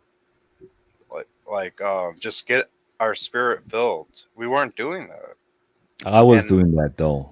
well, I think good because you I'll weren't on tell you somebody why. else's schedule. You weren't being Uh-huh. dragged along by a pastor that had total control, Ah, and you're just obeying orders. yeah. You That's were not, you were uh, free. right, I right. was like assistant, a personal assistant to a Ah, pastor. So I had no right. control, Mm. and I had to be submissive and honor his authority and position, even though in many ways he was. I don't want to say anything negative. Right. Let's just not even go there. But um, yeah, what you're saying. So you did do that. That's what we were missing. That's what I wish would have happened because I bet even more powerful stuff could have happened if we were getting filled big time. We Hmm. would have more stuff happen, even more. Yeah. But the Lord still was able to work. But man, if I'm not like, especially in that type of spiritual warfare environment, if I'm not getting super filled, I'm going to be getting oppressed. I'm going to be getting challenges, whatever, that I normally wouldn't even get. And at home, I get filled all the time, and I'm spending all this time in the Word and stuff, and I don't even have time for much of that on these trips, with at least in the way we did it. So I would want that to be a big part of it. Like half the time should be just enjoying and spending time with the Lord. Just I don't know. Like there's got to be a mixture of just enjoying nature, enjoying the Lord in a free way, and then laboring, and then making sure there's time to get your cup filled every day to overflowing. If you're going to labor, you should be overflowing when you're laboring. Absolutely. And I wasn't even really given much opportunity to labor. I felt like too, and I did do some public speaking and stuff, and I did do a little bit of one on one, but there was very limited and a language barrier. So I just struggled. I always needed a translator, and I didn't often have one available. So I literally was just like had no one to talk to a lot of times for a lot of the time I was there. And then the people that did know English, oftentimes it wasn't enough to really have a spiritual conversation. It was just difficult. Mm. And then the guy I was with did most of the talking, so I just had to be silent and just I wasn't unable to speak a lot of times too, even when there was somebody that could speak good English. So it was just tough as far as like opportunities. But maybe that was okay because the Lord just wanted me to experience maybe um, what missionary work should not be like in some ways, but then maybe some good things as well. But just experience a lot and teach me certain things. Hmm. Yeah, that kind of reminds me of the world system where even like your wife, she's working for, company and you got to follow that, time and order and rules. And, sometimes I think the best way is to get out of that and then be free, right? And then do what you want to do. And, that way, um, you can kind of follow the spirit more and have more freedom and be more peaceful and feel led and go with the flow. That's the way. uh it's I think that's better, right? That's better Yeah, than for following some sure. crooked boss, a leader who's trying to, he's just not really thinking about your needs, and he's just that's not a good leader, man. That's not a good person to follow. I mean, a lot of leaders, a lot of companies are like that, you know, and to be stuck in that environment or position, that would be terrible, man. Like, I would feel like maybe you can get something out of that. You can learn something. You can learn a lesson. You know, maybe when you become a leader, now you're not going to become that leader. You'll become a better leader. You can learn definitely through that, but again, man, the goal would be to get out of these systems only for money, and don't let people control, because that's what it is control. Be careful of that. Yeah. Yeah, like whatever I say could get to the parties I'm saying it about. So I don't want to like get too specific, but um, there was just a lot of things that could have been done better. I feel, Hmm. but I definitely saw good things too. So it wasn't just like all bad. But Right, right. and that's just my opinion. Like Yeah. they could say, "What did you know? You're not experienced. You don't know." So I can't say too much unless I'm quoting scripture. Yeah, but now you're experienced though. You experienced that, so that's an experience on its own, and you can learn from that, right? Oh yeah, Yeah, I learned a definitely. lot. I just it's like how can like if you're in a very demonized. I mean, I guess everywhere you go is demonized, but maybe there's worse places than others. Because like my house can be sanctified, comparatively speaking, and like if I just go with my kids to the park, I mean it's pretty clean situation. Like I'm not really that used to being in like a very spiritual warfare war zone. Like maybe now more and more I am for like missionary stuff, missionary work like on weekends. But that was just something that took me out of like just worshiping my routine of like just audio Bible throughout the day, powerful sermons, singing to the Lord, like praying, having good fellowship. Um, I just felt like kind of cut off from a lot of what I was used to, of ways I get filled, and that needs to be a top priority for someone who's away from home and in a spiritual and warfare type environment. I mean, it should always be the priority, but how much more if you're doing missionary work? Hmm. Yeah. Yeah, man, missionary work. Mm. Sounds in a way though, you don't have to, if you follow a good leader, and you don't have to worry about so many things, and you just have to go. In that sense though, it's I don't know, I think that can be, I guess, comfortable. You know what I'm saying? Like if you follow a good leader, and he knows what exactly uh where you're gonna sleep and what you're gonna eat, what you're gonna do, you just follow a schedule. But this schedule has been prayed for months, and and it's anointed, maybe, I don't know. And you follow that, just following, just imagine just following Jesus, right? That's like really comforting, right?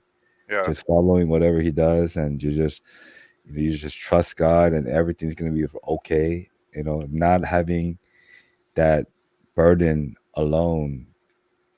As opposed to following a good leader that can help you, experience so many things during this trip.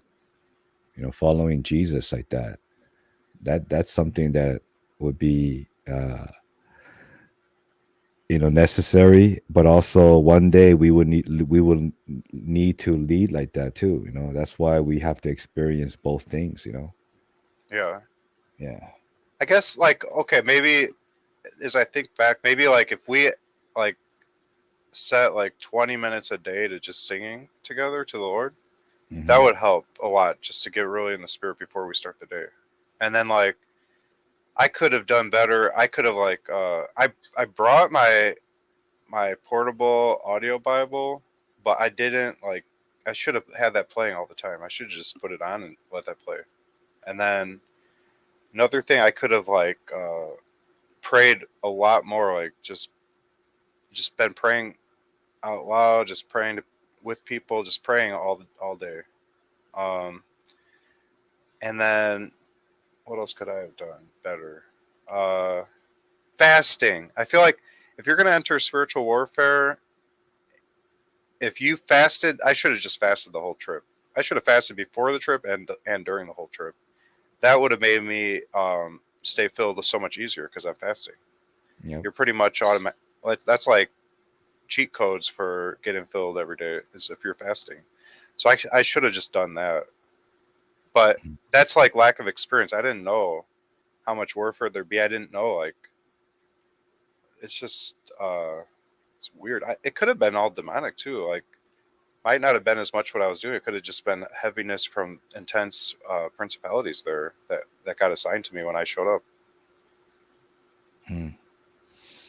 Yeah. So maybe, man, one day, uh, you know, who knows how the Lord will lead, but yeah, if He can provide a way, you know, for trips to happen, like like a healing trip, maybe even a healing trip, not even, well, I don't know, it can be both. It can be like to help people and also for yourself to heal and to fellowship, to enjoy the journey. I know there can be different trips for different purposes, with no food, I mean, no money sometimes, with credit card, or there's like so many different trips for different purposes, right? Yeah. Plus, like maybe the trip just didn't meet my mental expectations, but the Lord could have achieved everything He wanted. He might be super happy with it. Like I just am picturing like just being able to pour out on people all this stuff and just wisdom and just doing all this stuff myself. But maybe I did exactly what He wanted me to do, and I can say that God was very strongly involved because there was a lot of supernatural stuff that happened. Like for example, our car broke down on going between one church and another church because we were visiting some different churches, Mm. and it it drove with the engine off down a hill, and then just while gliding with the car unable to run, it glided like where it stopped was right in front of like a mechanic shop, and there's like not that many, and it just stopped. And then another time, it broke down again, and we just drove right to a mechanic shop right like what less than 1 minute later, and then when we got taken to the airport to go home, we had like at least one, maybe two major breakdowns. Yeah, there's two. The whole engine started on fire once, and then another time. I know that sounds crazy, but I have a video. There was like a huge blazing fire that burst up, and the pastor put it out. Um, it was his car, and then another time the car broke down. It had to be fixed, like major engine work, and those guys worked hard, and they got it done while we waited.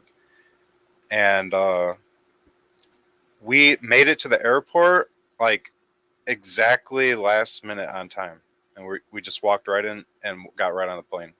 It was that perfect timing, like the last minute. So we didn't even wait for 1 second. We literally checked in and walked right onto the plane in one nonstop walk. Like it was exactly perfect timing. That's what I'm saying. Sometimes God has, like I said, man, like there's spiritual warfare sometimes, and people like kind of against. But then there's also people that are helpers, like angels, and people helping you and making everything smooth, and giving you that thumbs up, like God's workers are there. That's wonderful. Yeah. So maybe this trip was more so the Lord wanted me to just learn and be quiet and pay Yeah, attention yeah, and take in everything. And if exactly. I were like ministering one-on-one or one too many the whole Yeah. time, it would just, maybe even I would feel like some great, powerful man of God being used, or who knows, if the Lord just was like, you know what, this is your first time, you need to just be quiet and learn and Mhm. just take this all in and just watch me do what I want to do. And Yeah. maybe my contribution was I resisted the devil that one night, and the devil, it says, submit to God, resist the devil, and the devil will flee. If it's true, principalities and powers and all this stuff were assigned to me, and I had a large number of demons attacking me that night, and I overcame them all, then maybe that answered our prayer, because I passed the test, and the city was released to have a major breakthrough from the Holy Spirit, because I passed that test, and that was my assignment, my primary purpose to be there. Who knows? That could be. Mhm. I don't know how it all works. So I can't be too negative about it. Like I can nitpick here and there, but maybe I'm wrong too. So it's hard to say. Yeah, what's true is that we all need, I think, these journeys once in a while. I would even say like once a year. I don't know. Like we need these kind of journeys. There's a longing in my spirit that I have to be out there. I love spending time with my family, and that's my majority of the time. That's where it's gonna be. But some days I might have to go out there. Just go on a road trip. Like I went to Busan, a city, near the port, near the beach area. But yeah, for a week, I would just take my backpack and just go. And if I had a brother like you to go on, a journey like this for a week, man. Let's pray about this. Maybe one day this would be reality, and you know yeah, yeah. I mean, I would love to go on uh journeys like this, man. This is something that we all need to do. Actually, there was another supernatural thing that happened on that trip. So the pastor was just saying, I'm going to Kenya, this and that, and he was talking about like the work that's being done out there and stuff. And he kept talking about like trying to help them start businesses and stuff to build the economy and help them out. Mm, And he was like, so someone entrepreneurship minded would be helpful to bring. And I was like, wow, I'm super into entrepreneurship. I have been for years. I know a lot about it.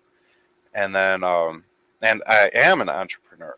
So that was like my first nudging I felt that maybe I should go with him.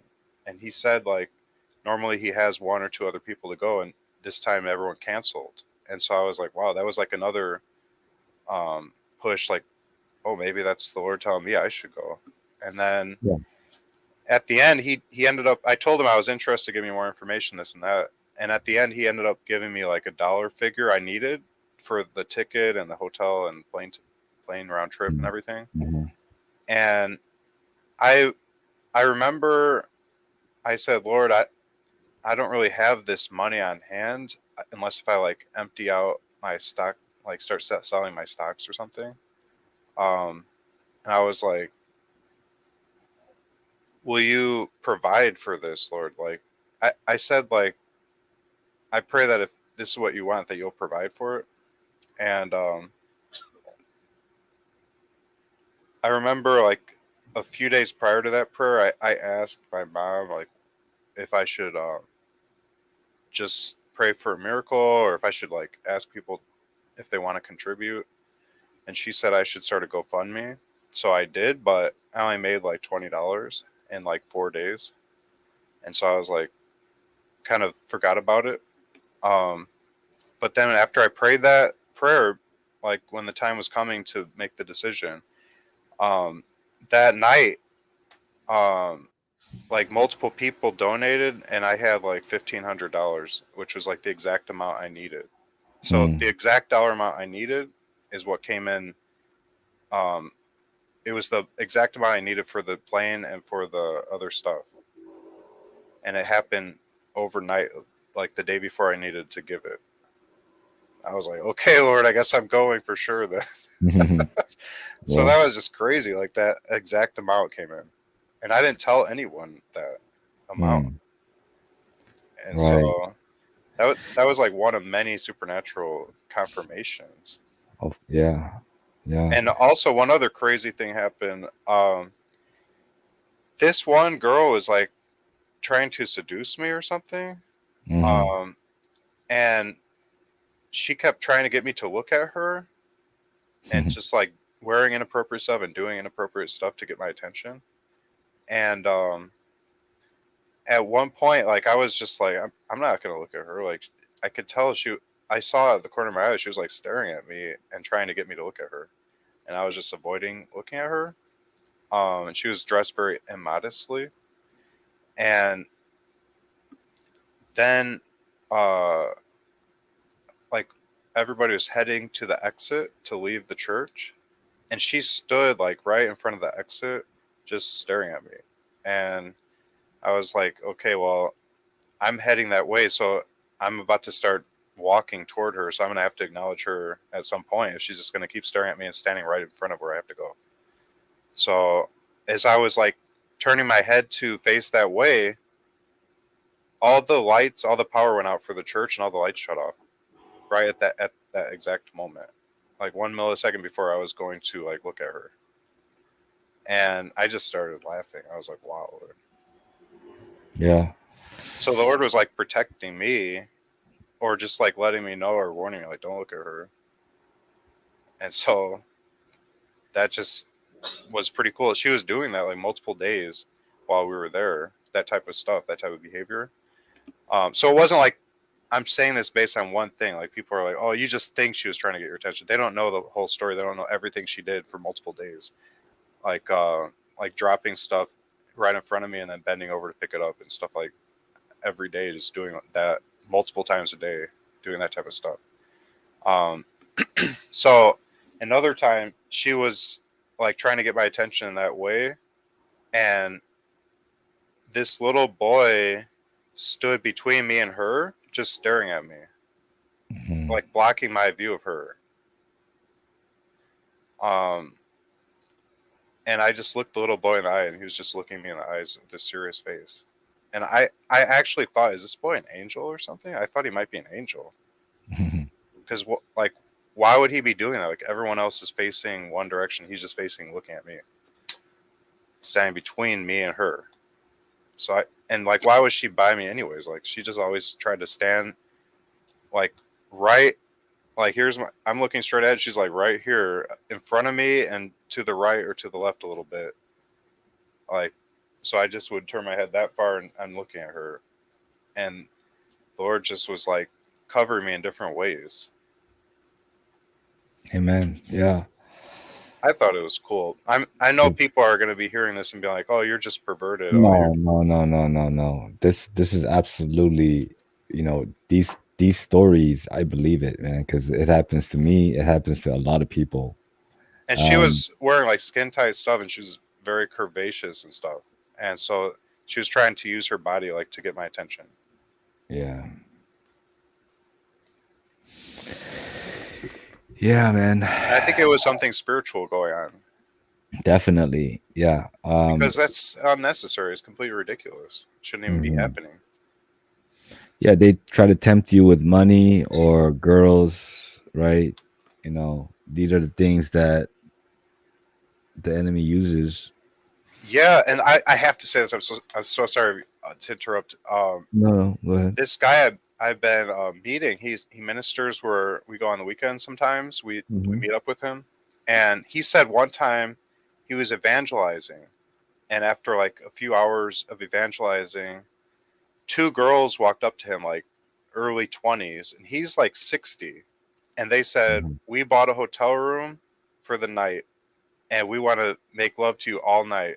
Come with us. We paid for everything. It's free. We would just want that. So why don't you just leave this behind and come with us?" And he said no. But he knew that this was like one of those moments where like Satan took Jesus onto a mountaintop and said, "If you bow to me, I'll give you all of this." That was like his moment of that. It was very similar type of thing. And like that, why would like some unattractive 60-year-old man be approached by like two very attractive 24-year-old females dressed immodestly and telling him that they bought a hotel room so that they could sleep with him the whole night? That's not normal. It's Yeah. ridiculous. And Yeah. telling him to stop preaching the gospel and come with them, Hmm. that's so obviously of Satan. Oh yeah. Like how many 60-year-olds have 24-year-olds like tried to seduce them? That's retarded. They weren't Yeah. trying to get money or anything. That makes no sense. What's the motive there? This is Yeah. all from Satan telling them to do this. Yep. So I think that was a similar, not saying the same exact thing, but like just trying to get me. If you even look to lust, you have already committed adultery in your heart. And I believe Satan was trying to get me to commit adultery in my heart. And he knew if he could take that purity and that walking as Jesus walked from me on this trip, he would have some kind of victory. And he was trying to do that. That was his goal with that. I remember just yesterday, I think. I forgot who it was. This guy, he was talking about like some drug addiction. I think it was Kurt Angle in Joe Rogan. Yeah, Kurt Angle. He's saying everybody can get hooked on drugs. Like he got, everybody can get tempted and get caught up with girls. Like we can come. We have to be very careful because even the girls when they come and seduce you and tempt you, like it's very difficult sometimes for some people, right? They can easily get hooked, they can easily get trapped, and so yeah, this is one of the biggest you know yeah, we have to really be careful, um, from this, the weakness that men have towards, women and sexual things like that is this is very hard to overcome for a lot of people. Even Sam Simone, that guy, he admitted of, failing and getting tempted and coming, uh, basically, not being able to overcome. And this Yeah, is I heard. very, very serious, and this is very, real, and it could be really hard, especially even not even somebody seducing you, but just a click by looking at something on YouTube or on the internet, pornography. Very, very, very serious, even among Christians, because this is so hard to overcome when you're in that cycle of failing and because it's so powerful, that's yeah. So really, really be careful, and that's why we have to stay, uh you know one of the not the secrets, but one of the ways to overcome this is to be filled. That's the key. When you're filled in the spirit and when you're one with God, that's not gonna even, you're gonna overcome that easily. But for a lot of people who are not filled, and there's a lot of Christians that are not filled, right? They walk in their natural self, and they don't know how to connect with God and spend time in their heart, and they don't know how to do that.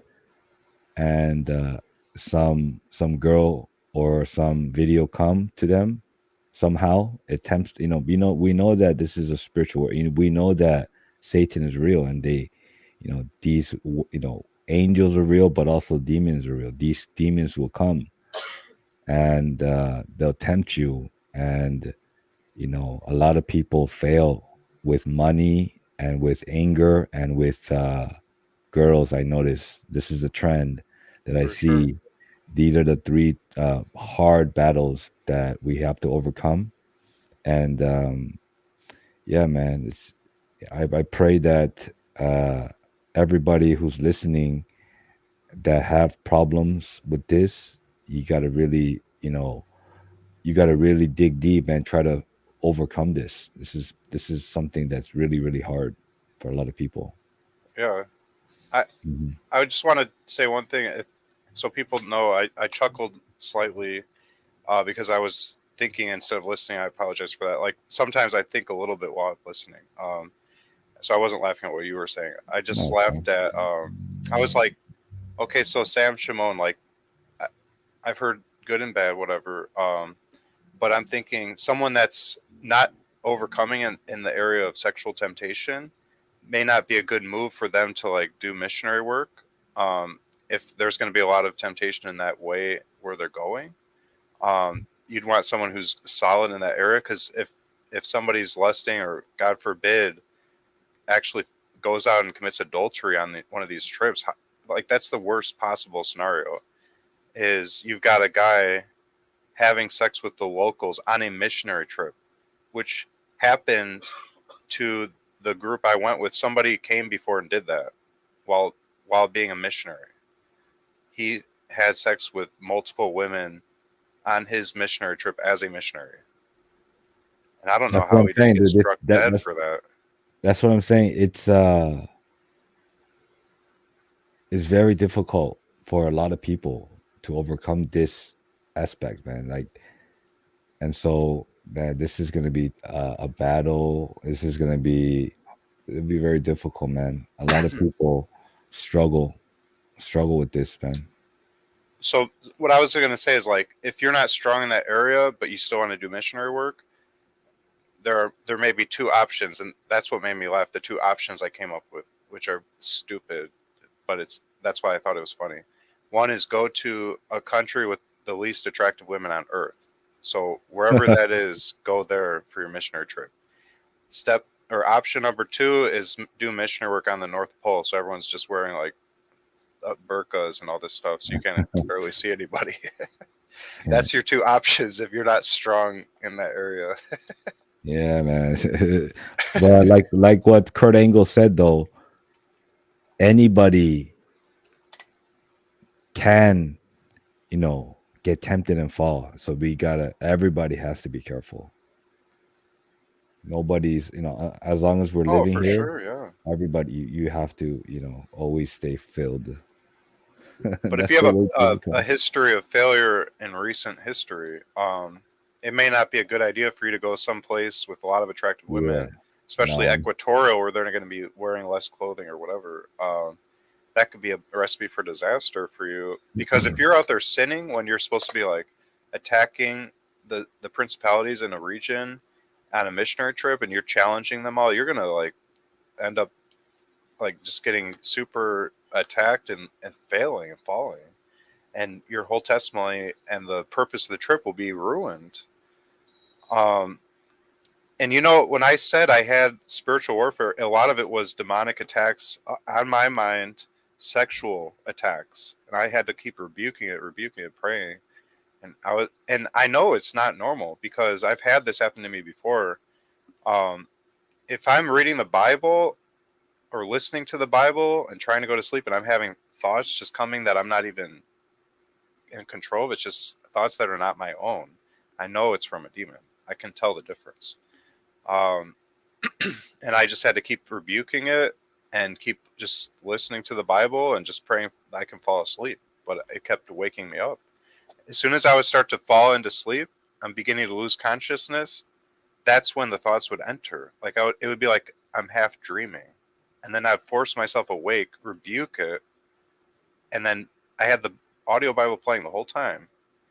So I'm just back to listening to the Bible. I start to fall asleep, and then the thoughts come back again as soon as I'm half unconscious. And that's how it kept happening, waking me up over and over and over until eventually they gave up and let me sleep, I guess. The demons were just trying to attack. And my moment of weakness when I'm half awake, I'm like literally almost unconscious, maybe even fully unconscious, but my spirit was waking me up, I think. So I was like being woken up to rebuke the demons, and then I could go back to sleep. Thankfully, it only happened the one night, which is even more evidence this was an attack. It wasn't like I was doing this every day there. Um, and I was unhappy with it. I was not like giving in or anything. I was militantly rebuking and praying and very serious and sober minded. So, but I know some people are going to say, no, that was you, brother. That was your flesh. You just couldn't handle it. But, they don't know what they're talking about. They don't know about spiritual Mm. warfare. But I'm sure some people are going to be saying that. But this happened to Henry Groover, too. He went um, on a missionary trip to pray over a city. And he went down this one block and he got bombarded with all this intense sexual imagery, like pornographic imagery. And he saw things in these images he'd never seen before. He didn't have internet. He saw acts and stuff being portrayed he would never even conceived in his life. And he began to cry and ask and say, "Lord, I can't do this. Um, I feel so guilty that I had these thoughts in my head. I'm so sorry, Lord." And he asked a guy, like, what was here, because he noticed a bunch of like vacant rubble and stuff, and they said this was a red light district. It got bulldozed over, and he said the Lord explained to him that this place was full of demons, and a lot of them were sexual. They'd been there during the red light district days, and they were like giving him sexual thoughts because this was a place of intense committing of sexual sin, very demonic place. And he was praying over that place. And when he passed that place in close proximity to it, that's when he had the sexual sins brought to his head against Mhm. his will, not by his doing. He wasn't meddling with it. He was Yeah. feeling terrible about it. And he didn't understand that he could have thoughts that were not his own transferred into his head by these demons in that type of scenario. And I was staying at the same hotel that the missionary who came like the year or two before I did, maybe 3 years prior, he had sex with women at that hotel, going with the same pastor I was with as his assistant instead of me. So this pastor I went with, his prior assistant, had sex at the same hotel that I was staying at with multiple women, like prostitutes. And so maybe the demons were still there that took delight in that, and they wanted me to like have sexual thoughts. And maybe eventually, if I would have given into that, maybe they would have had some women come next and knock on the door and offer their services or something. Maybe that was plan B, or step two. If I gave into that attack, they might have done that or something. Maybe they were trying to use the same playbook they used to get the last guy to fall, but because I overcame them, that didn't happen or something. That could be what was happening there. Yeah, I'm just very careful about this because I know a lot of people fail at this. And if your perfect type came to you, and then it's just that perfect type for you, and she seduced you somehow. A lot of people, even the pastors, fail at this. And so only way to overcome this is first get away from, ignore it, or avoid situations like this if you're weak, like you said, or just be filled with the spirit so much that this can't even tempt you anymore. But everybody else, man, I pray to the Lord that people can overcome this lust, the lust of sexual desires from you know this fornication that God hates. This is something that God hates, and the Bible says so. And a lot of people in the world, right, even in America, man, like so many, like this is a sin that, man, this is I can already see it, man. This is just so difficult for a lot of people, and man, people divorce, ruin their life because of this. Yeah, Just one temptation, and that's all it takes, and then that's it, man. Your life is done. Like, I guess I'm not sure when people say like I'm not even tempted by that anymore. I don't know if that means like they became asexual or if they mean when they say that they're saying like I don't even contemplate should I do it or not and count the cost. Like, should I? I don't know. Man, I think the Lord would forgive me eventually if I really truly repent after. Maybe I should do it. Maybe that's what they're saying. I'm not tempted. I don't even think like that anymore. I just say no. No, I rebuke that. No. And that's as Amen. simple as it is. It's just That's immediate. it. Yeah. Um, but as far as like, is there a draw in your flesh? I believe that will always be there. As far as like the flesh craves that which is contrary to the spirit. I don't think your flesh will ever like start just wanting to worship God. I think your flesh will always want what's contrary to the spirit, as Yeah. long as we have this fallen flesh. But we can get very strong at swiftly, sharply rebuking any type of temptation right away and just hating it immediately. Yeah. And it says the fear of the Lord is hatred of evil. That's what the Bible says, which is pretty interesting wording. It the fear of the Lord is hatred of evil. So like if you fear God, you hate evil. They go hand in hand. You can't have one or the other. And then it also says by the fear of the Lord men depart from iniquity. So if we're like, for me, I genuinely believe, and I prayed this too. I said, Lord, at this point, after what you've shown me, after what you've done for me, after the freedom you've given me, the deliverance you've given me, if I go back and I willfully sin against you, I pray you'll take my life. I want you to strike me dead. And I genuinely believe I will be killed by God if I do anything, as far as willful, rebellious, anything. Um, and so, because I believe that's it for me. I have a zero strike policy on my account because of me praying like that and believing He's going to do that, and also some experience. This one experience I had,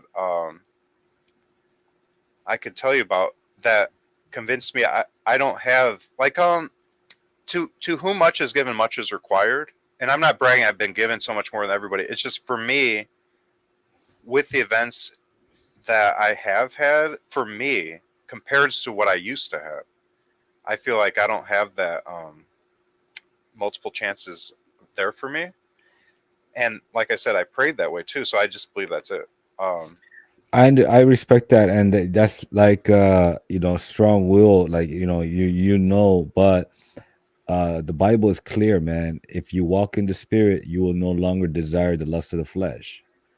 well, And so no, it we doesn't gotta say you'll never follow. desire it. It says you'll never fulfill it. Oh yeah, yeah, yeah. Okay, so basically it's saying that we need to walk in the spirit all the time, and that's the secret. And that's what I'm saying, Amen. that if we do that, then you won't give in. But sometimes there's some Christians out there that don't know or don't think about that verse, deeply. And sometimes they can be in a condition where they're not healthy. You know what I'm saying? They're not spiritually fed that day. Their body, the condition is not good. And that right girl, that perfect girl, that perfect height, that perfect body type, they come and tempt you, and not only tempt you, but seduce you, and like goes as far as like touching you and things like that. Like, you know, I'm saying that if you're in that condition, you can fail, and nobody is nobody like Kurt Angle, like he's saying like anybody can fall if you're, what I'm saying. So Yeah, as humans, if we're not taking care of our condition, our spiritual condition, you better believe that, you know, you better be careful. That's what I'm saying. for So sure. And yeah, I would say, well, we have to bear in mind, like Satan's may do that, and the Lord will allow it too.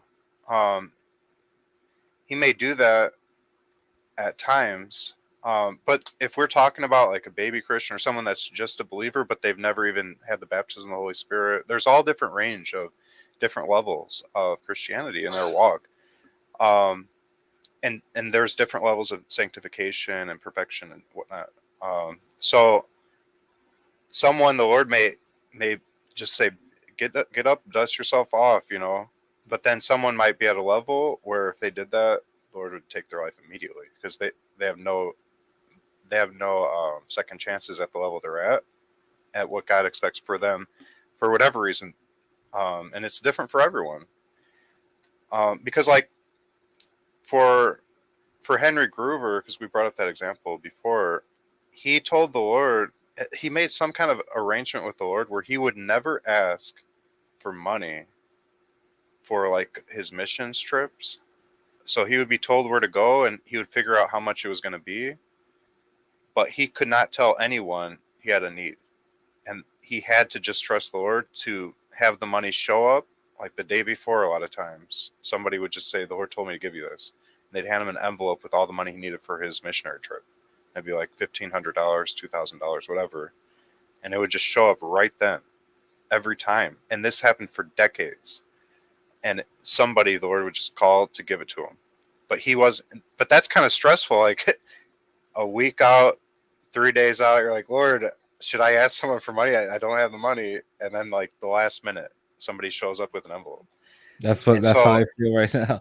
It's like I'm thinking, should I call that hemp association president right now, or should I call my the guy I met? I'm thinking like, no, just wait. And like you're right, he provides, and we have these experiences of God's anointing and blessings. And the way you're talking right now, man, that encourages me, encourages everybody. Like, put your faith in God, right? Put your faith in God, and have the right heart, and don't fall into the temptations, but pray in the spirit, and endure, in patience. We need these qualities too. We need to grow into these things. And so it's encouraging to hear you talk about how God has, supernaturally, stepped up and came to you, and led you, and gave you confirmations, right? And this is so encouraging, because everybody needs this. This is something that can help you, to motivate you more, to give you that stronger faith, and to believe that he will provide no matter what your circumstances are. You put your faith, and you pray about it, and trust, and then these things happen. Got to have the right heart to do that. but like, there's always like two sides to everything because a lot of Christians will teach, and rightly so, like, God helps people who help themselves. So there's a time for being proactive and taking action, and then there's a time for resting and waiting for the Lord's timing Amen. and That's his provision. excellent. And Yes. so there's both sides of it, and you can't make a rule of either one. Like it always has to be one. Yep. It can be either way. It could be unbelief in either direction. You could take the first steps and go move before the Lord's telling you, and then you could also be waiting and waiting, and the Lord's wanting you to go, and you're just waiting for some supernatural sign. So there could be both. We just got to be so careful to be sensitive to the Holy Spirit's leading. Yeah, I remember somebody, like, don't let anyone, or don't just wait for something to just come to your lap. Have faith and go out there, and then God will provide. Then God will guide you. Then God will provide. Like, you have to, like, whatever your choices are, we have a free will, and when you're making these decisions to go out there, and believing that he's gonna help you, right?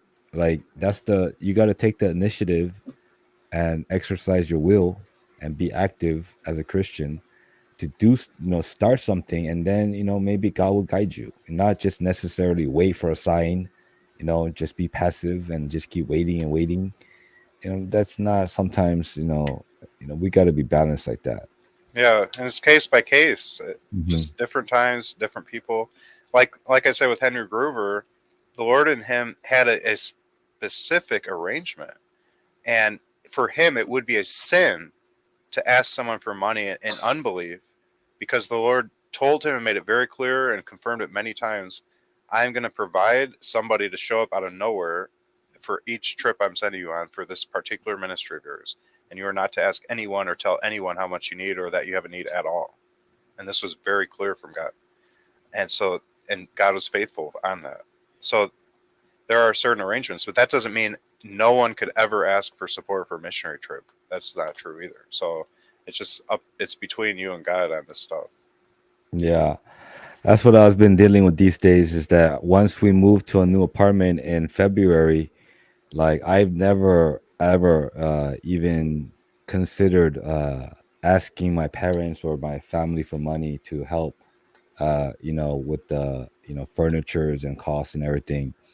But my wife has been kind of nudging me to do that because we might need support for this time because after COVID, I told you the business is not going as well, and we have little transition periods that we're going through, a new chapter in my life, new businesses that I got to do. And so I've been considering that, like, but I never even asked anybody, you know, of my needs, even in like YouTube or anything like that. Like with money, you gotta really. That's another thing. Just like women and just like sexual things, money is one of yeah. Money is another battle that you got to be really careful about. And so, but then I would even say even further, food will be your last enemy. Like food will be very difficult for a lot of people.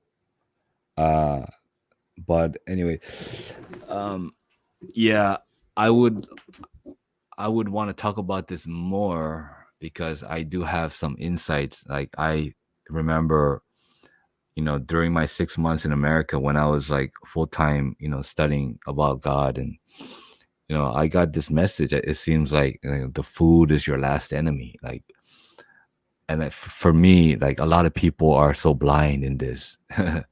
They don't really think. They think money is dangerous. A woman is dangerous, but food, man, is really dangerous too. But I gotta go.